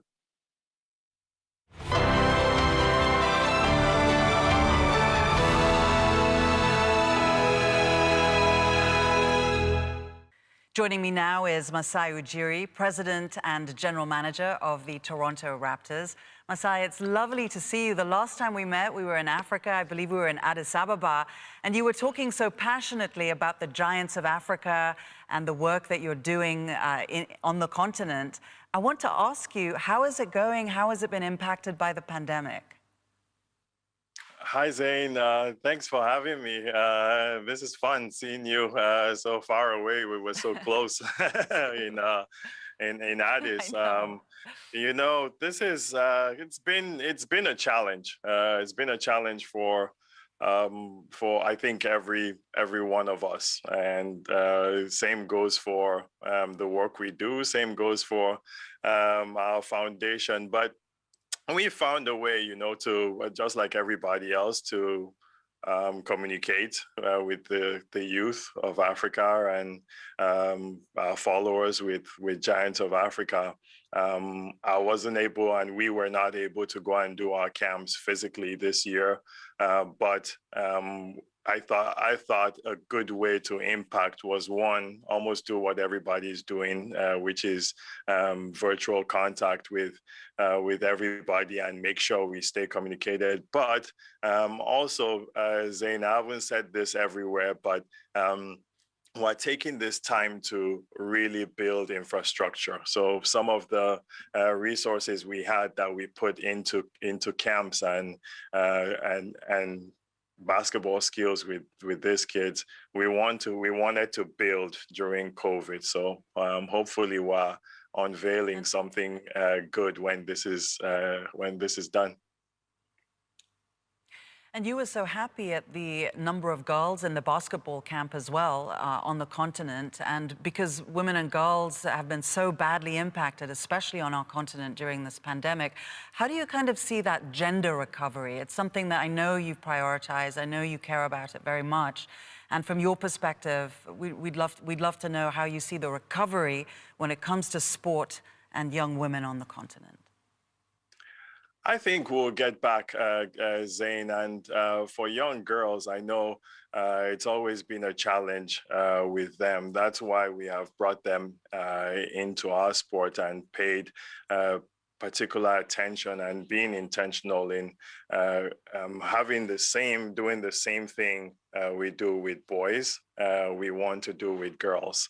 And it's impacted so much because this brings camaraderie, this brings confidence, this brings, I think, them being even more vocal on what their ambitions are, their passions are, and what they want to do. So the programs we've really aligned with not only the Giants of Africa girls, but even hitting places like the Samburu Girls Foundation is such a joy for us to go fight their fight of mutilation, early marriages, all the things that young women are fighting on the continent. One of the things that you pushed really hard for on the continent is to bring the NBA to Africa. And we're so excited and applaud you and thank you for all of your efforts. Why was it so important for you to bring the NBA to Africa? You know, Zain, we see sports in the Western world in an incredible entrepreneurial way. You know, it's so much bigger, and there's so much to it.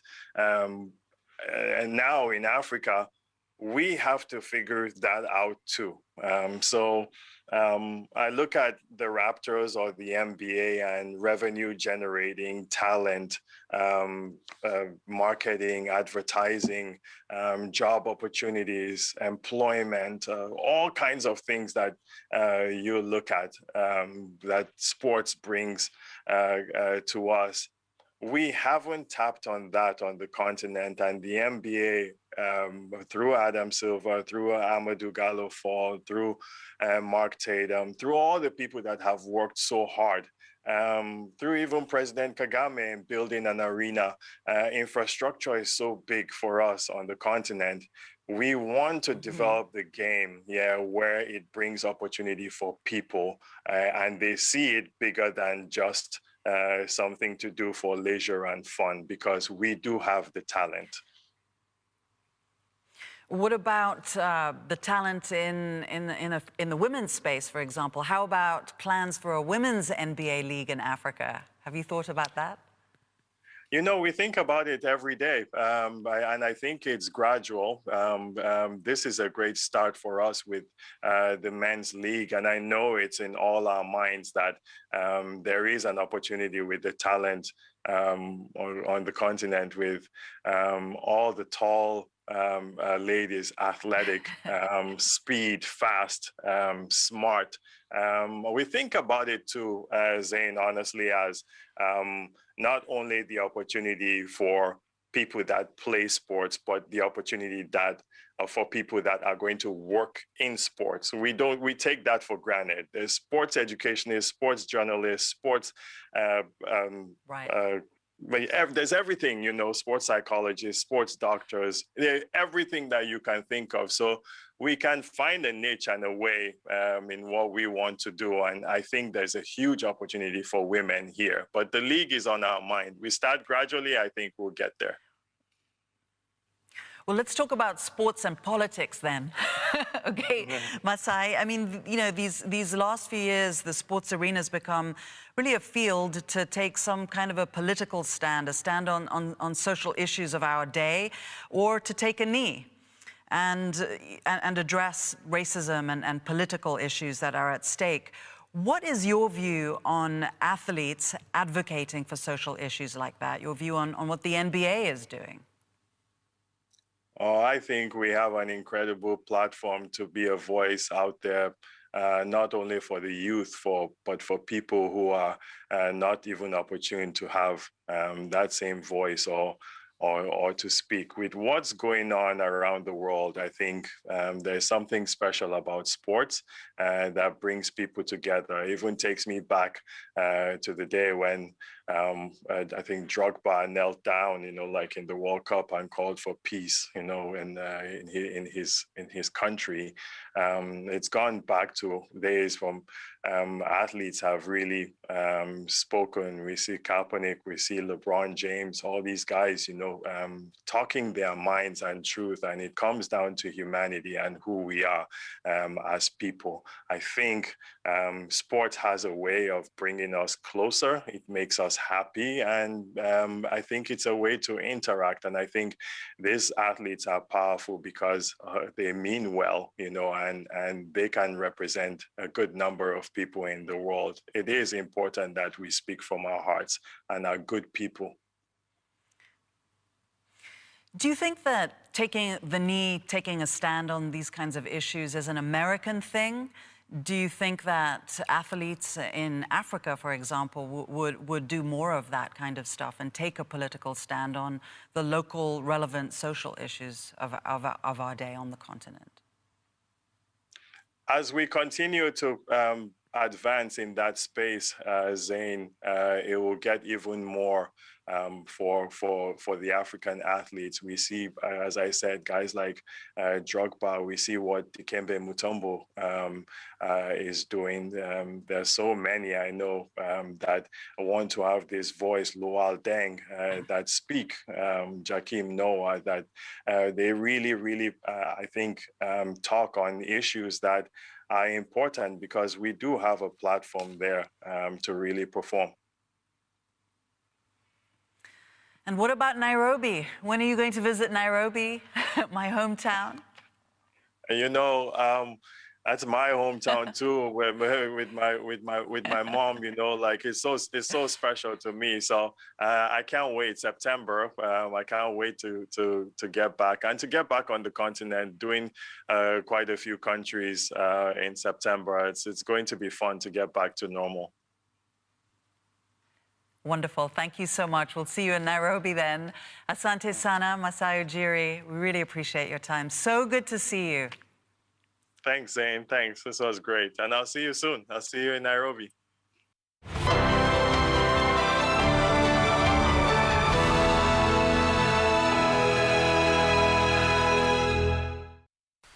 Mesdames et messieurs, distingués invités, avant toute chose, permettez-moi de remercier les organisateurs de ce forum économique de Doha pour m'avoir associé à cette réflexion sur les conséquences de la pandémie sur nos pays. Et je dirais d'entrée de jeu que ces conséquences nous ont permis de dégager deux constats. Sur le plan sanitaire, elles ont mis à nu nos difficultés à pouvoir faire face à la prise en charge des malades à cause de la faiblesse de nos centres de santé qui non seulement ne sont pas suffisamment équipés, mais en plus ont des difficultés à organiser la prise en charge de nos malades. Sur le plan économique, nos pays qui sont à forte dépendance des importations de denrées de première nécessité ont marqué une sorte de crise à cause du fait que les producteurs qui nous servent à importer ces denrées de première nécessité ont dû fermer pendant toute cette crise de la pandémie. Et cela a eu un impact considérable sur la production locale. Cela nous pousse à réfléchir sur la diversification de notre économie et la relance de la production locale.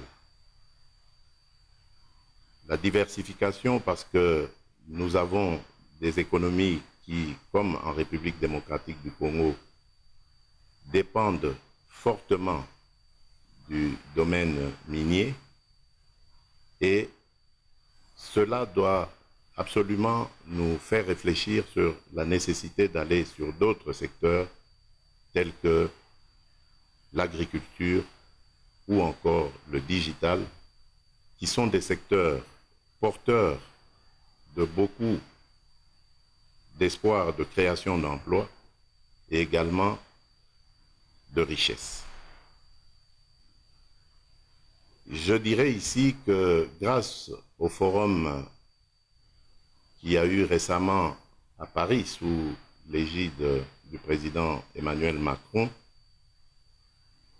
nos partenaires multilatéraux ont pris une grande décision, une décision salutaire pour nos économies, celle d'accorder à l'Afrique les droits de tirage spéciaux à hauteur de 30 milliards de dollars, ce qui n'est pas suffisant, certes, mais quand même assez important pour soutenir nos économies.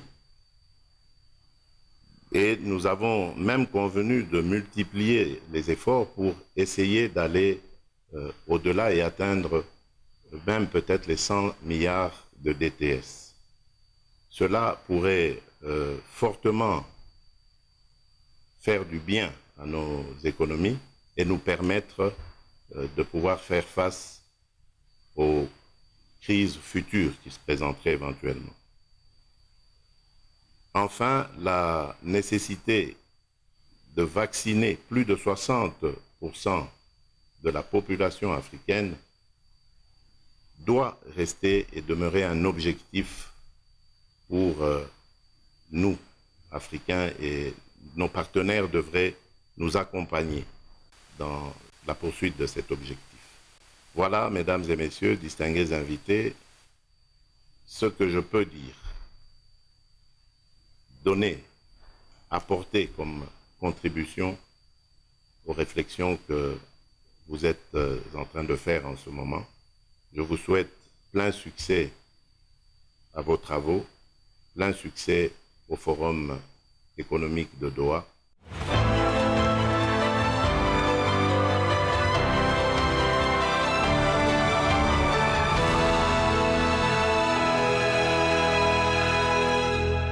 For the first time in 25 years, Africa has been pushed into a recession. The United Nations Economic Commission for Africa projects negative 2.5% growth for the continent in 2021. The per capita income of several African nations is not expected to return to pre-pandemic growth levels until 2025. More than 32 million people fell into extreme poverty. The pandemic seriously damaged Africa's social sector. A lack of internet connectivity hit students hard. Students in Africa missed learning by more than 4 times compared with peers in the developed world.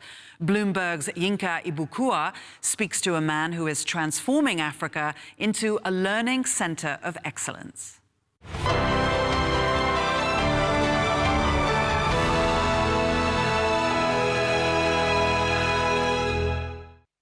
Hello, Fred. Thanks for joining us today. My first question would be to get your thoughts about the disparities that have been highlighted by the fact that so many kids during the lockdown were learning remotely and using digital tools, using laptops and iPads and telephones to learn, but those who didn't have access to the internet were left out. What do you think are the long-term implications of that, and what lessons can we take from it now? Well, I think, as you rightly mentioned, this moment has really revealed the disparities that exist between those who are digitally connected and those who are not. So the implications for this are much broader than just education. I think that this moment has really shown that as we rebuild the world post-COVID, we have to really ensure that we address as much of this digital divide as possible. So that means governments investing a lot more in broadband to make sure that we can close this gap. It means global organizations, those who are giving aid, thinking about how do you actually, really close the digital divide? Because if we can do that, it can really actually accelerate the pace at which education happens. But what it means that in the last year and a half, unfortunately, millions of people who come from poverty across Africa, hundreds of millions around the world, have really regressed in their education. The pandemic has also caused budget pressures for all governments, including African ones.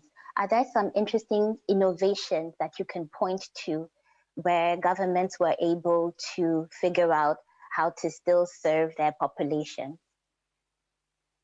Well, you see, one of the things that every crisis brings is opportunities. So yes, of course, many governments in Africa and around the world have seen revenues decline, tax collections go down as the general economic activity has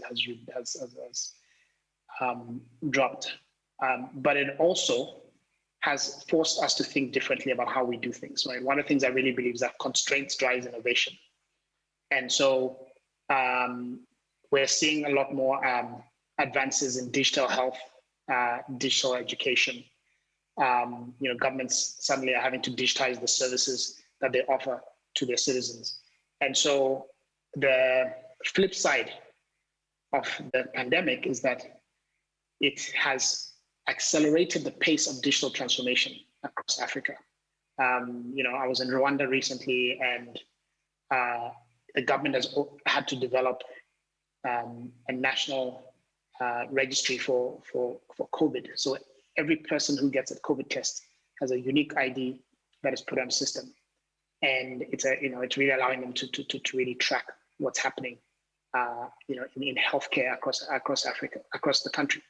After the pandemic, that system can be expanded for general healthcare purposes to ensure that they can continue to provide digital health across the country and so forth. So there's a lot of innovations like this that have been accelerated by the pandemic, and I think it's up to us now to continue to invest in these innovations to ensure that post-pandemic we can actually rebuild a more equitable world and actually leverage innovation and technology to bring access to services that people have before not had, like education, healthcare, and access to markets, and then so many other things that technology allows us to do now. And there's a lot of disparities within the continent with regards to access to education, rural versus urban, female versus male. But even for those who can afford the best education that the continent can provide, or even travel internationally to come back, there's still a very big resistance to going into government roles. And as a representative of the Africa Leadership Initiative, I'm just curious to know what you see being done to attract more young people into government to take over from the leadership that we have today. Well, as you quite rightly pointed out, we cannot transform Africa and achieve our full potential without government. We need some of our best people to go into government. We need world-class human capital to go into government. Now, that being said, I personally do not believe that government should be big. I think that government ultimately should do three things. They need to enforce the rules. Sorry, they need to create the rules, they need to enforce the rules, and then they need to get out of the way to really allow citizens to develop and enterprise to flourish, and the creativity of their population to really come to bear. So we need a few people to go into government, a few talented, capable, people with good values who can actually bring world-class leadership to the public sector. And so we, for example, are channeling some of the leaders that we're developing into government. We're also launching an initiative to work with public sector to improve the leadership skills of those who are already in government, to ensure that their human capacity improves. But I don't believe that you need a lot of people into government. You need a few excellent people. Thanks so much, Fred. Thank you. You're welcome.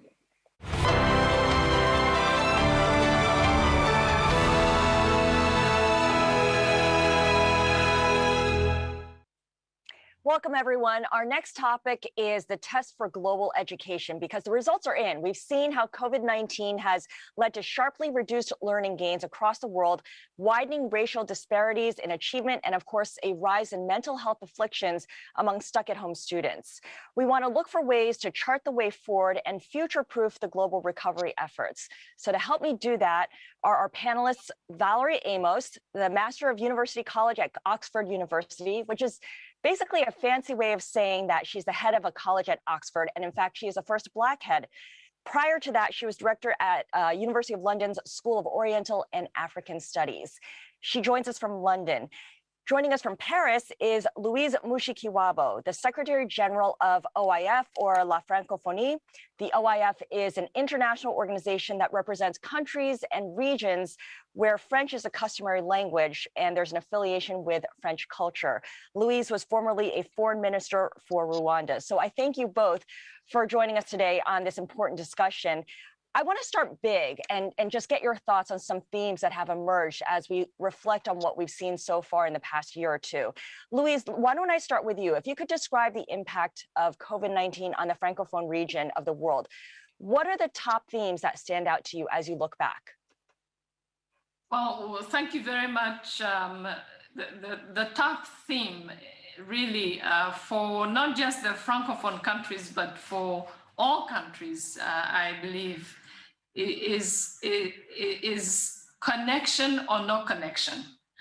And that is digital connection, and that is human connection.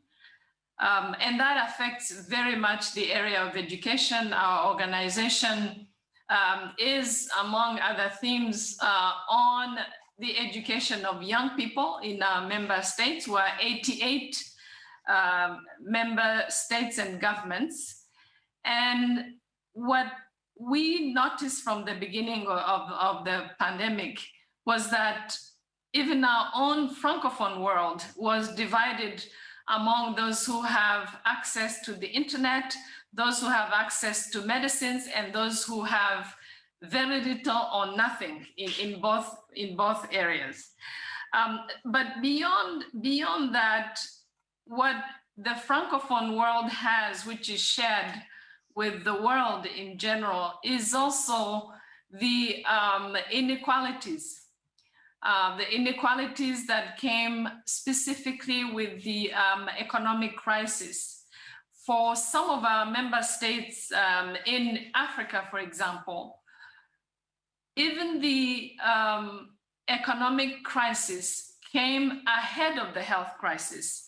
As Africa was watching the rest of the world struggle with the pandemic in the beginning, countries got organized, leaders quickly got on television, gave the example on how to properly wash hands, talked about the possibility of closing borders, and so really did a fantastic job.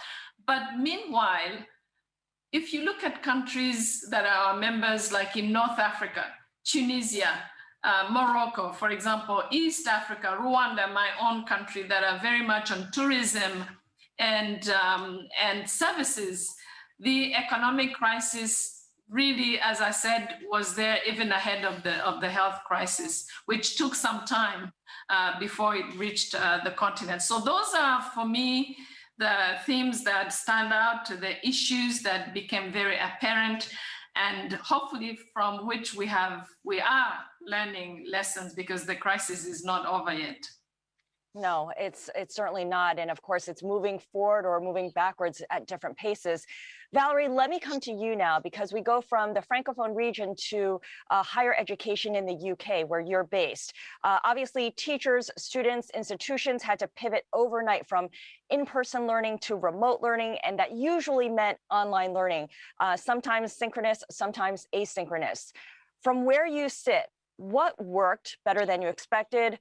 What should be retained? What should be discarded?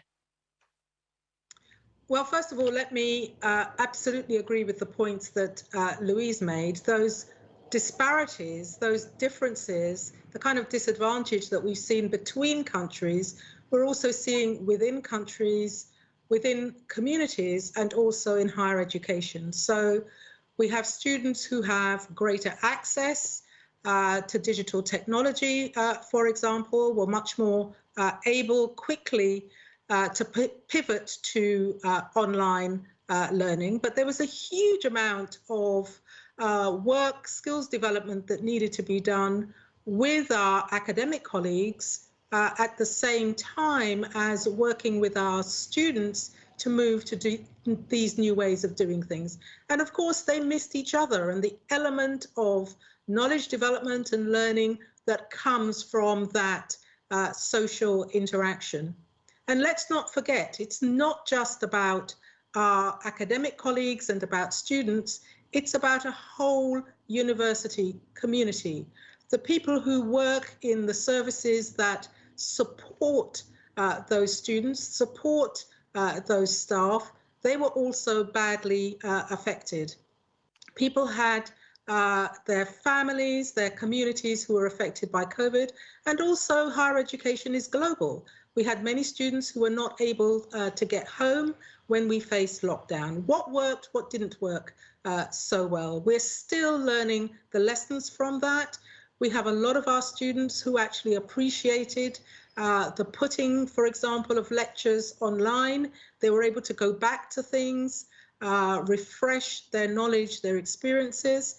I think the isolation, learning alone, was something that people really didn't like, and putting in place different ways of bringing students and their tutors, their academic tutors together was very, very important. But also building a social sense was very important as well, because it's to be intellectually stimulated. It's partly about the intellectual bit of this journey, but it's also about the shared experiences of learning together. That was very important.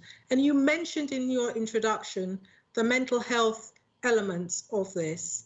I think that it will take us some time to see the way that this has impacted not just universities, but our wider community. We have certainly put a lot more support into welfare and well-being for our students and our staff as we have into the tuition element, the teaching element, the learning element over the last few months.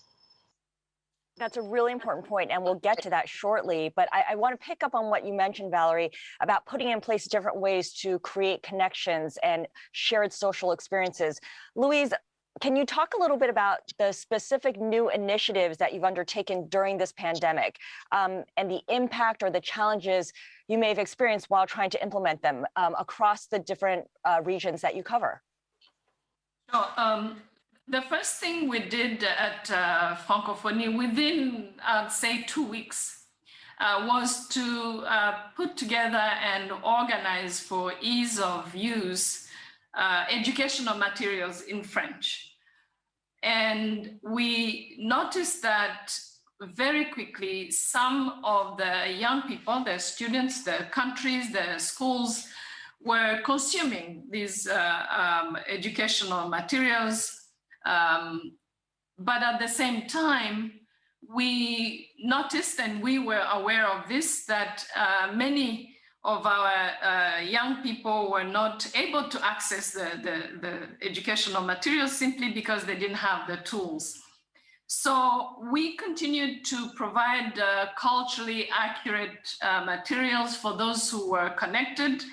But we also, with our, mainly with our Institute for Education, the Francophone Institute for Education, which is based in Dakar, Senegal, quickly developed programs for those who were not, young people who were not connected, mainly with radio programs, TV programs, in support of countries which quickly also tried to scramble and figure out what to do, especially in the education area when confinement started. It became very difficult because, of course, lack of tools, lack of connection, large families sharing one TV or one radio or one computer and so forth. Another thing we did quickly was to respond to the economic side of things. And we put together within months a fund that would come to support women who lost their livelihoods just because they could not go out and work. And we're talking about women who are in the most vulnerable situations, whose livelihood depends on walking out of their homes in the morning, going to the market, selling small things, tomatoes, soap, vegetables on the market, and they couldn't do it. So many of these women were affected across the world and across the Francophone world, of course. So what we did here at headquarters in Paris is we put together quickly monies that were not used for travel, for conferences, for workshops, and started this fund called La Francophonie avec elle, literally Francophonie on the side of women, to bring a bit of money to support these women during this time, especially of confinement. And we were able, and I'm very proud of that because we tend to be very slow in the multilateral world, that the Francophonie was able to actually disburse to 59 projects, initiatives across the Francophone world, 20 countries, to women that were in economic precarity. I have had the opportunity since last year to visit some of these women, and in Togo, in Lebanon, and recently in Rwanda, my own country, and very happy to see that, you know, we don't realize that when we live in big cities and, you know, making big international salaries, that even 100 euros can go a long way to support these women. So that fund is there. We're now in the second phase. Projects are being selected across the world.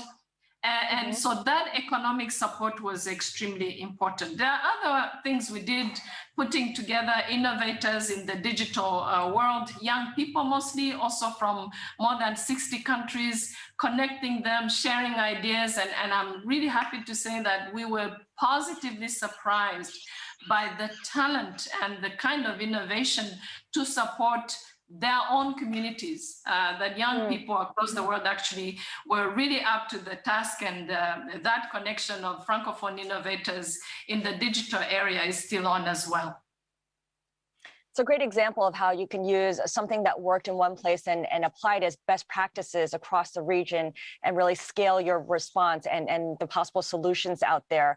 I want to talk briefly, Valerie, and go back to the point you mentioned, which was about mental health, because as you look at how to solve for the issues that have arisen because of the pandemic, we know that government funds education, and governments love to spend time and money to try to resolve longstanding issues.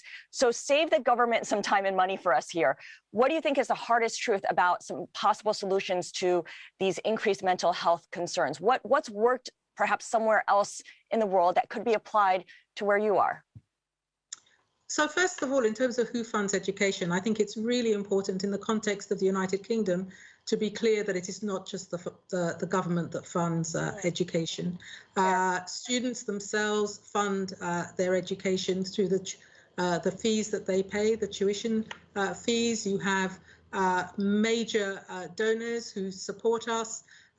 There are the research councils and the huge amount of research that we see that is the result of international collaboration across the world from research councils. And of course, I'm incredibly proud that, Oxford was right up there developing a vaccine to help with the pandemic. And I think one of the big learnings that we have seen, particularly in relation to science, is that increased collaboration and the importance of working together. To come specifically to your point about mental health, I don't think that we can point to any one place that does this really, really well. I think that there are aspects of it.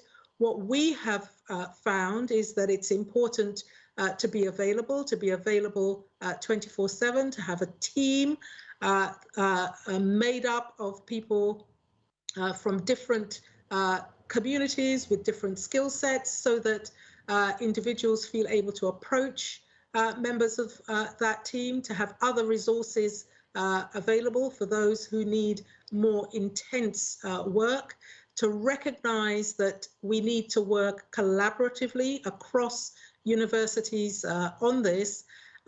And because some of our students were not with us here in college, to find ways of picking up the kinds of almost invisible signs that you would sometimes get as a result of us being together, that someone is experiencing challenges and difficulties. So where and how you invest the money, where you put the kind of human resources and the contact, and open up the opportunity to call on a range of organizations working across a range of different issues is incredibly important. And just being available to talk, that human interaction has become more and more important the more isolated we have become. And it's the thing that we cannot let go of.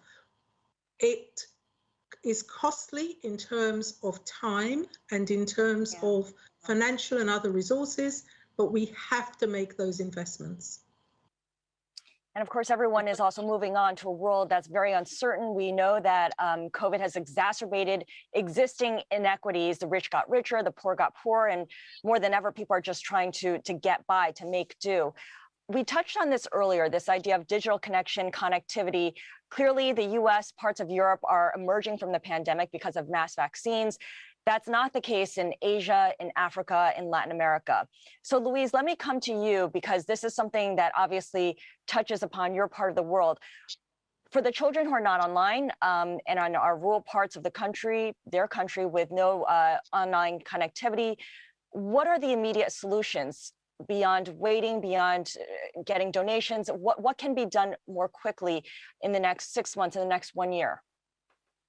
Well, what we noticed with our experience, especially in the first few months of confinement, was that, as I said, in one household, there was one TV, maybe one smartphone, and a few young students, their parents.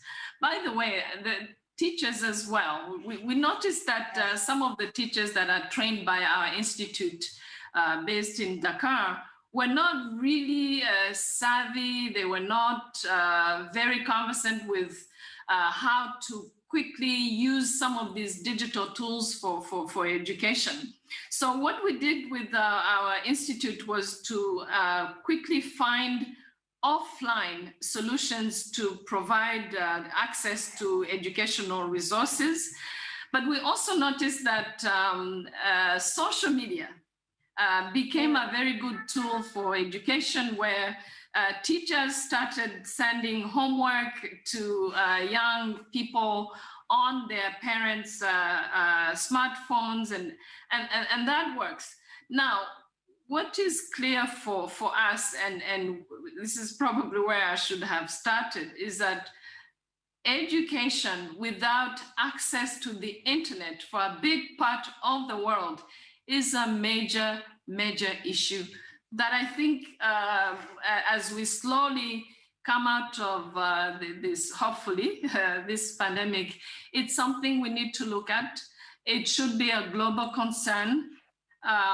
The kind of inequality that, beyond health goes into lack of education is something that really calls for very much global cooperation. Of course, money is the issue because education, of course, is to begin with an area that is budget consuming. But it's something we really need to look at carefully. And hopefully one of the lessons is that funding for solutions that are not necessarily based on access to the internet, as well as providing more access to the internet for young people, especially for people in the area of education, really should become a priority lesson coming out of the crisis, at least for the long term. Sure, sure. Louise, let me come to you. Valerie, let me come to you for the final question here. I do want to touch on vaccine diplomacy because Louise mentioned global cooperation. You have countries like the US donating now doses, finally. Countries like China and Russia also have used their vaccine rollout to gain credibility, to gain influence in developing countries. Very quickly here, what do you think are the long-term effects of that kind of vaccine diplomacy on young people as they seek higher education and look to build their futures? So I think the first thing is that our young people will look at is essentially how long it took for countries to really get together and to deliver on something which we all know is important, which is none of us is safe until we're all safe. And whilst we all recognize and understand that, of course, a government will prioritize its own people first, we saw many countries procure way more vaccine than they actually needed. And it took a long time to actually persuade those countries that we needed to share. And what has come out of the G7, the 7 richest countries in the world this weekend, is really important. But there was also the MasterCard Foundation, 1.3 billion over 3 years in partnership with the Africa Center for Disease Control, the COVAX Consortium through the World Health Organization. All of these are incredibly important. It's not just about individual countries seeking influence. It needs to be the world working together. And that's what our young people are fighting for. If you look at the way that they have been active around things like Black Lives Matter, around climate change, around Me Too, they are using social media and their power to act collectively across the world. And the governments are coming in behind that. They're much slower. Our young people are going to look to faster action for their governments, or they're going to do it themselves. Well said. I want to thank both of you so much for joining us on this panel on global education. Valerie Amos of Oxford University and Louise Mushikiwabo of the OIF. Thank you. Thank you.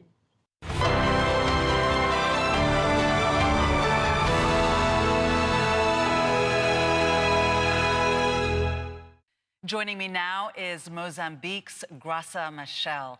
Thank you so much for being with us on the program. Graça, it's so great to see you. Thank you so very much for having me. Graça, I want to talk about women, girls, and adolescents. They've been so hard hit during the pandemic around the world, and especially in Africa. Can you highlight for us what has happened? Let me start with girls. About 20 million girls are at risk of not coming back to school. And you can imagine what it means losing an opportunity of becoming part of the 21st century for 20 million girls who are our children. Women, it has been said, most of them lost their livelihoods. But more than the material losses, women have lost their sense of dignity when they cannot earn a living, when they cannot provide for their families, when they become vulnerable to looking for food every day, they lose their jobs. And more grave even is to feel so vulnerable to this virus, to which until today, no one in my continent has an idea of when they can get a vaccine. When in the other parts of the globe, people are talking of millions who are being vaccinated and percentages which go over 80% of population which have been vaccinated. And on my continent, less than 2% of the almost a billion of Africans, they do not know when they can have a vaccine. So they are vulnerable to at any time, be infected and dying of this deadly, virus. And this is the environment where girls and women are living on my continent. I don't want you to believe that we are hopeless. Because I have to say, if our communities are still striving today, if our communities are still alive, this is due to African women in their families, in their relentless capacity of reinventing themselves, finding the impossible ways of putting food on the table of their families. And even though there's difficulties, where yes, they are going out there to have access to health, access to children going to school. All this is really responsibility of African women. It's not necessarily the state institutions, it's the women who are making it impossible for us to be somehow the society we are. So I'm talking of the challenges, but at the same time, I want to put women at the center of our recovery as a human family, and particularly the recovery of African societies and the economies. And how do we do that? How can the world recover the momentum that it's lost on so many of the issues that you care about simply because of the pandemic's impact and a vaccine nationalism that you eloquently talked about how it's impacted women, girls, adolescents, and the whole continent of Africa? I would really appeal to our sense of identity as human beings, to recognize that every single human being counts and has to be valued. This means in our strategies of reconstructing after this horrible pandemic is to put human beings at the center of what we are doing. And I worry that sometimes we talk much more of economies and the numbers and the monies which are required, but not necessarily thinking of a child, an adolescent, and boy and girl, the young people, women, so that your strategies of recovery will be focusing on the specific needs of each social group I have just mentioned. It's not about numbers, it's about people. This is first. I think the other thing which worries me really is how do we come to a situation where when we were united to say this virus is a threat to all of us, once we have vaccines, then some leaders, they decided that their populations are more important than the rest of the population of the world. I just can't understand. I can't understand. And this comes back to the issue of, it's not really, it's more than solidarity. It's an issue of seeing yourself with the eyes and the feelings of the other, and to feel that you are because someone else is. We talk of the Ubuntu. It's not too late to continue to talk about it. But really, we need to go back to the sense of belonging to the same human race, human family, and the rights to life are the rights of every single person. You are in Africa, you are in Latin America, you are in Asia, you are in Europe, you are in America. All of us, we have the same rights. And this nationalism, for me, is the worst demonstration of a failure in the values we always say we believe in, and we build our societies on the basis of equality. So I believe we need really to go back to the basics. We need to go back to the basics. Well, if we need to go back to those basics and look at those important values that you articulated just now, what would be a final thought for the entire forum that you can leave us with that would be a thought on empowering future generations and what that looks like to you? I believe we have to build a legacy for future generations, which is based on the values of equality, of equity, of respect for human dignity, of feeling and acting as the destiny of each one of us is deeply related and realizable if it's linked to the destiny of others. I think this is the ground in which young generation, in my view, should be nurtured. And I'm saying should be nurtured to grow, knowing that they have to be closing the gap of inequality, closing the gap of poverty, closing the gap of these artificial, walls which we have built of those who are developed and not those who are not developed, and the right of certain people to achieve their potential and others not. I think future generations have to go back to the basics of all of us as human race, as a human family, working together on the basis of equality. Second, I believe that future generations have to be empowered with the tools of knowledge and science for all. Again, it's unacceptable that we'll have millions of young people not having access to education, or if they have access to a school, they complete primary school without knowing how to read and write and count.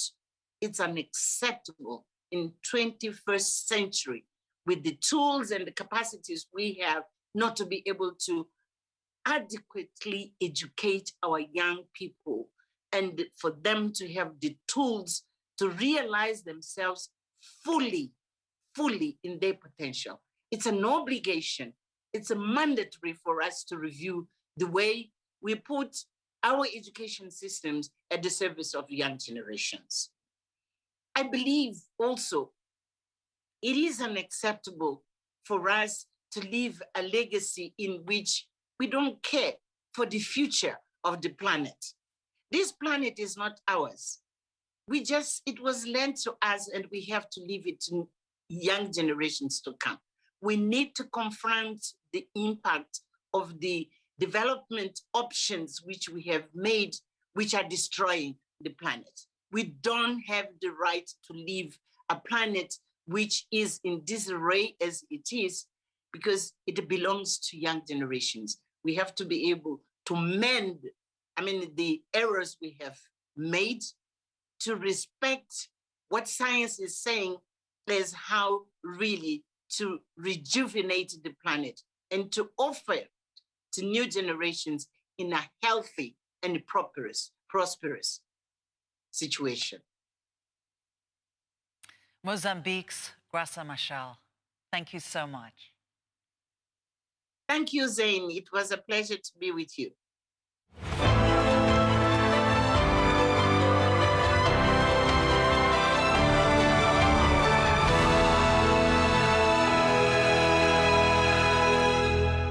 We wanted to end our program on a special note.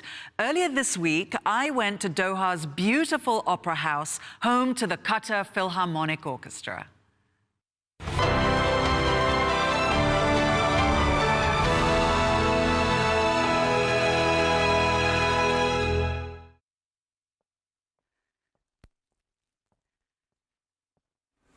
This brings us, our planet is facing so many serious challenges. But it is often said that it is better to light a candle than curse the darkness. And I really hope over the last few days that we have been able to spread a little bit of light down that path toward a better future. I'd like to leave you now with an upcoming album by the very talented Dana Al-Fardan, who's composed this music for us today in conjunction with some musicians here who will be performing her piece from the Qatar Philharmonic Orchestra. It's called Indigo, and I really, really hope that you enjoy it. We have to give a special thanks as well to His Highness Sheikh Tamim bin Hamad Al Thani for his incredible support here and has made this event really possible. So thank you to the Emir of the State of Qatar, and thanks also to our amazing contributors, our participants and speakers, and also to our viewers. Thank you for sticking with us over the past few days, and we've really enjoyed your interaction and your feedback. I'm Zain Verji. Thank you so much. Good night from Doha.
Thank you.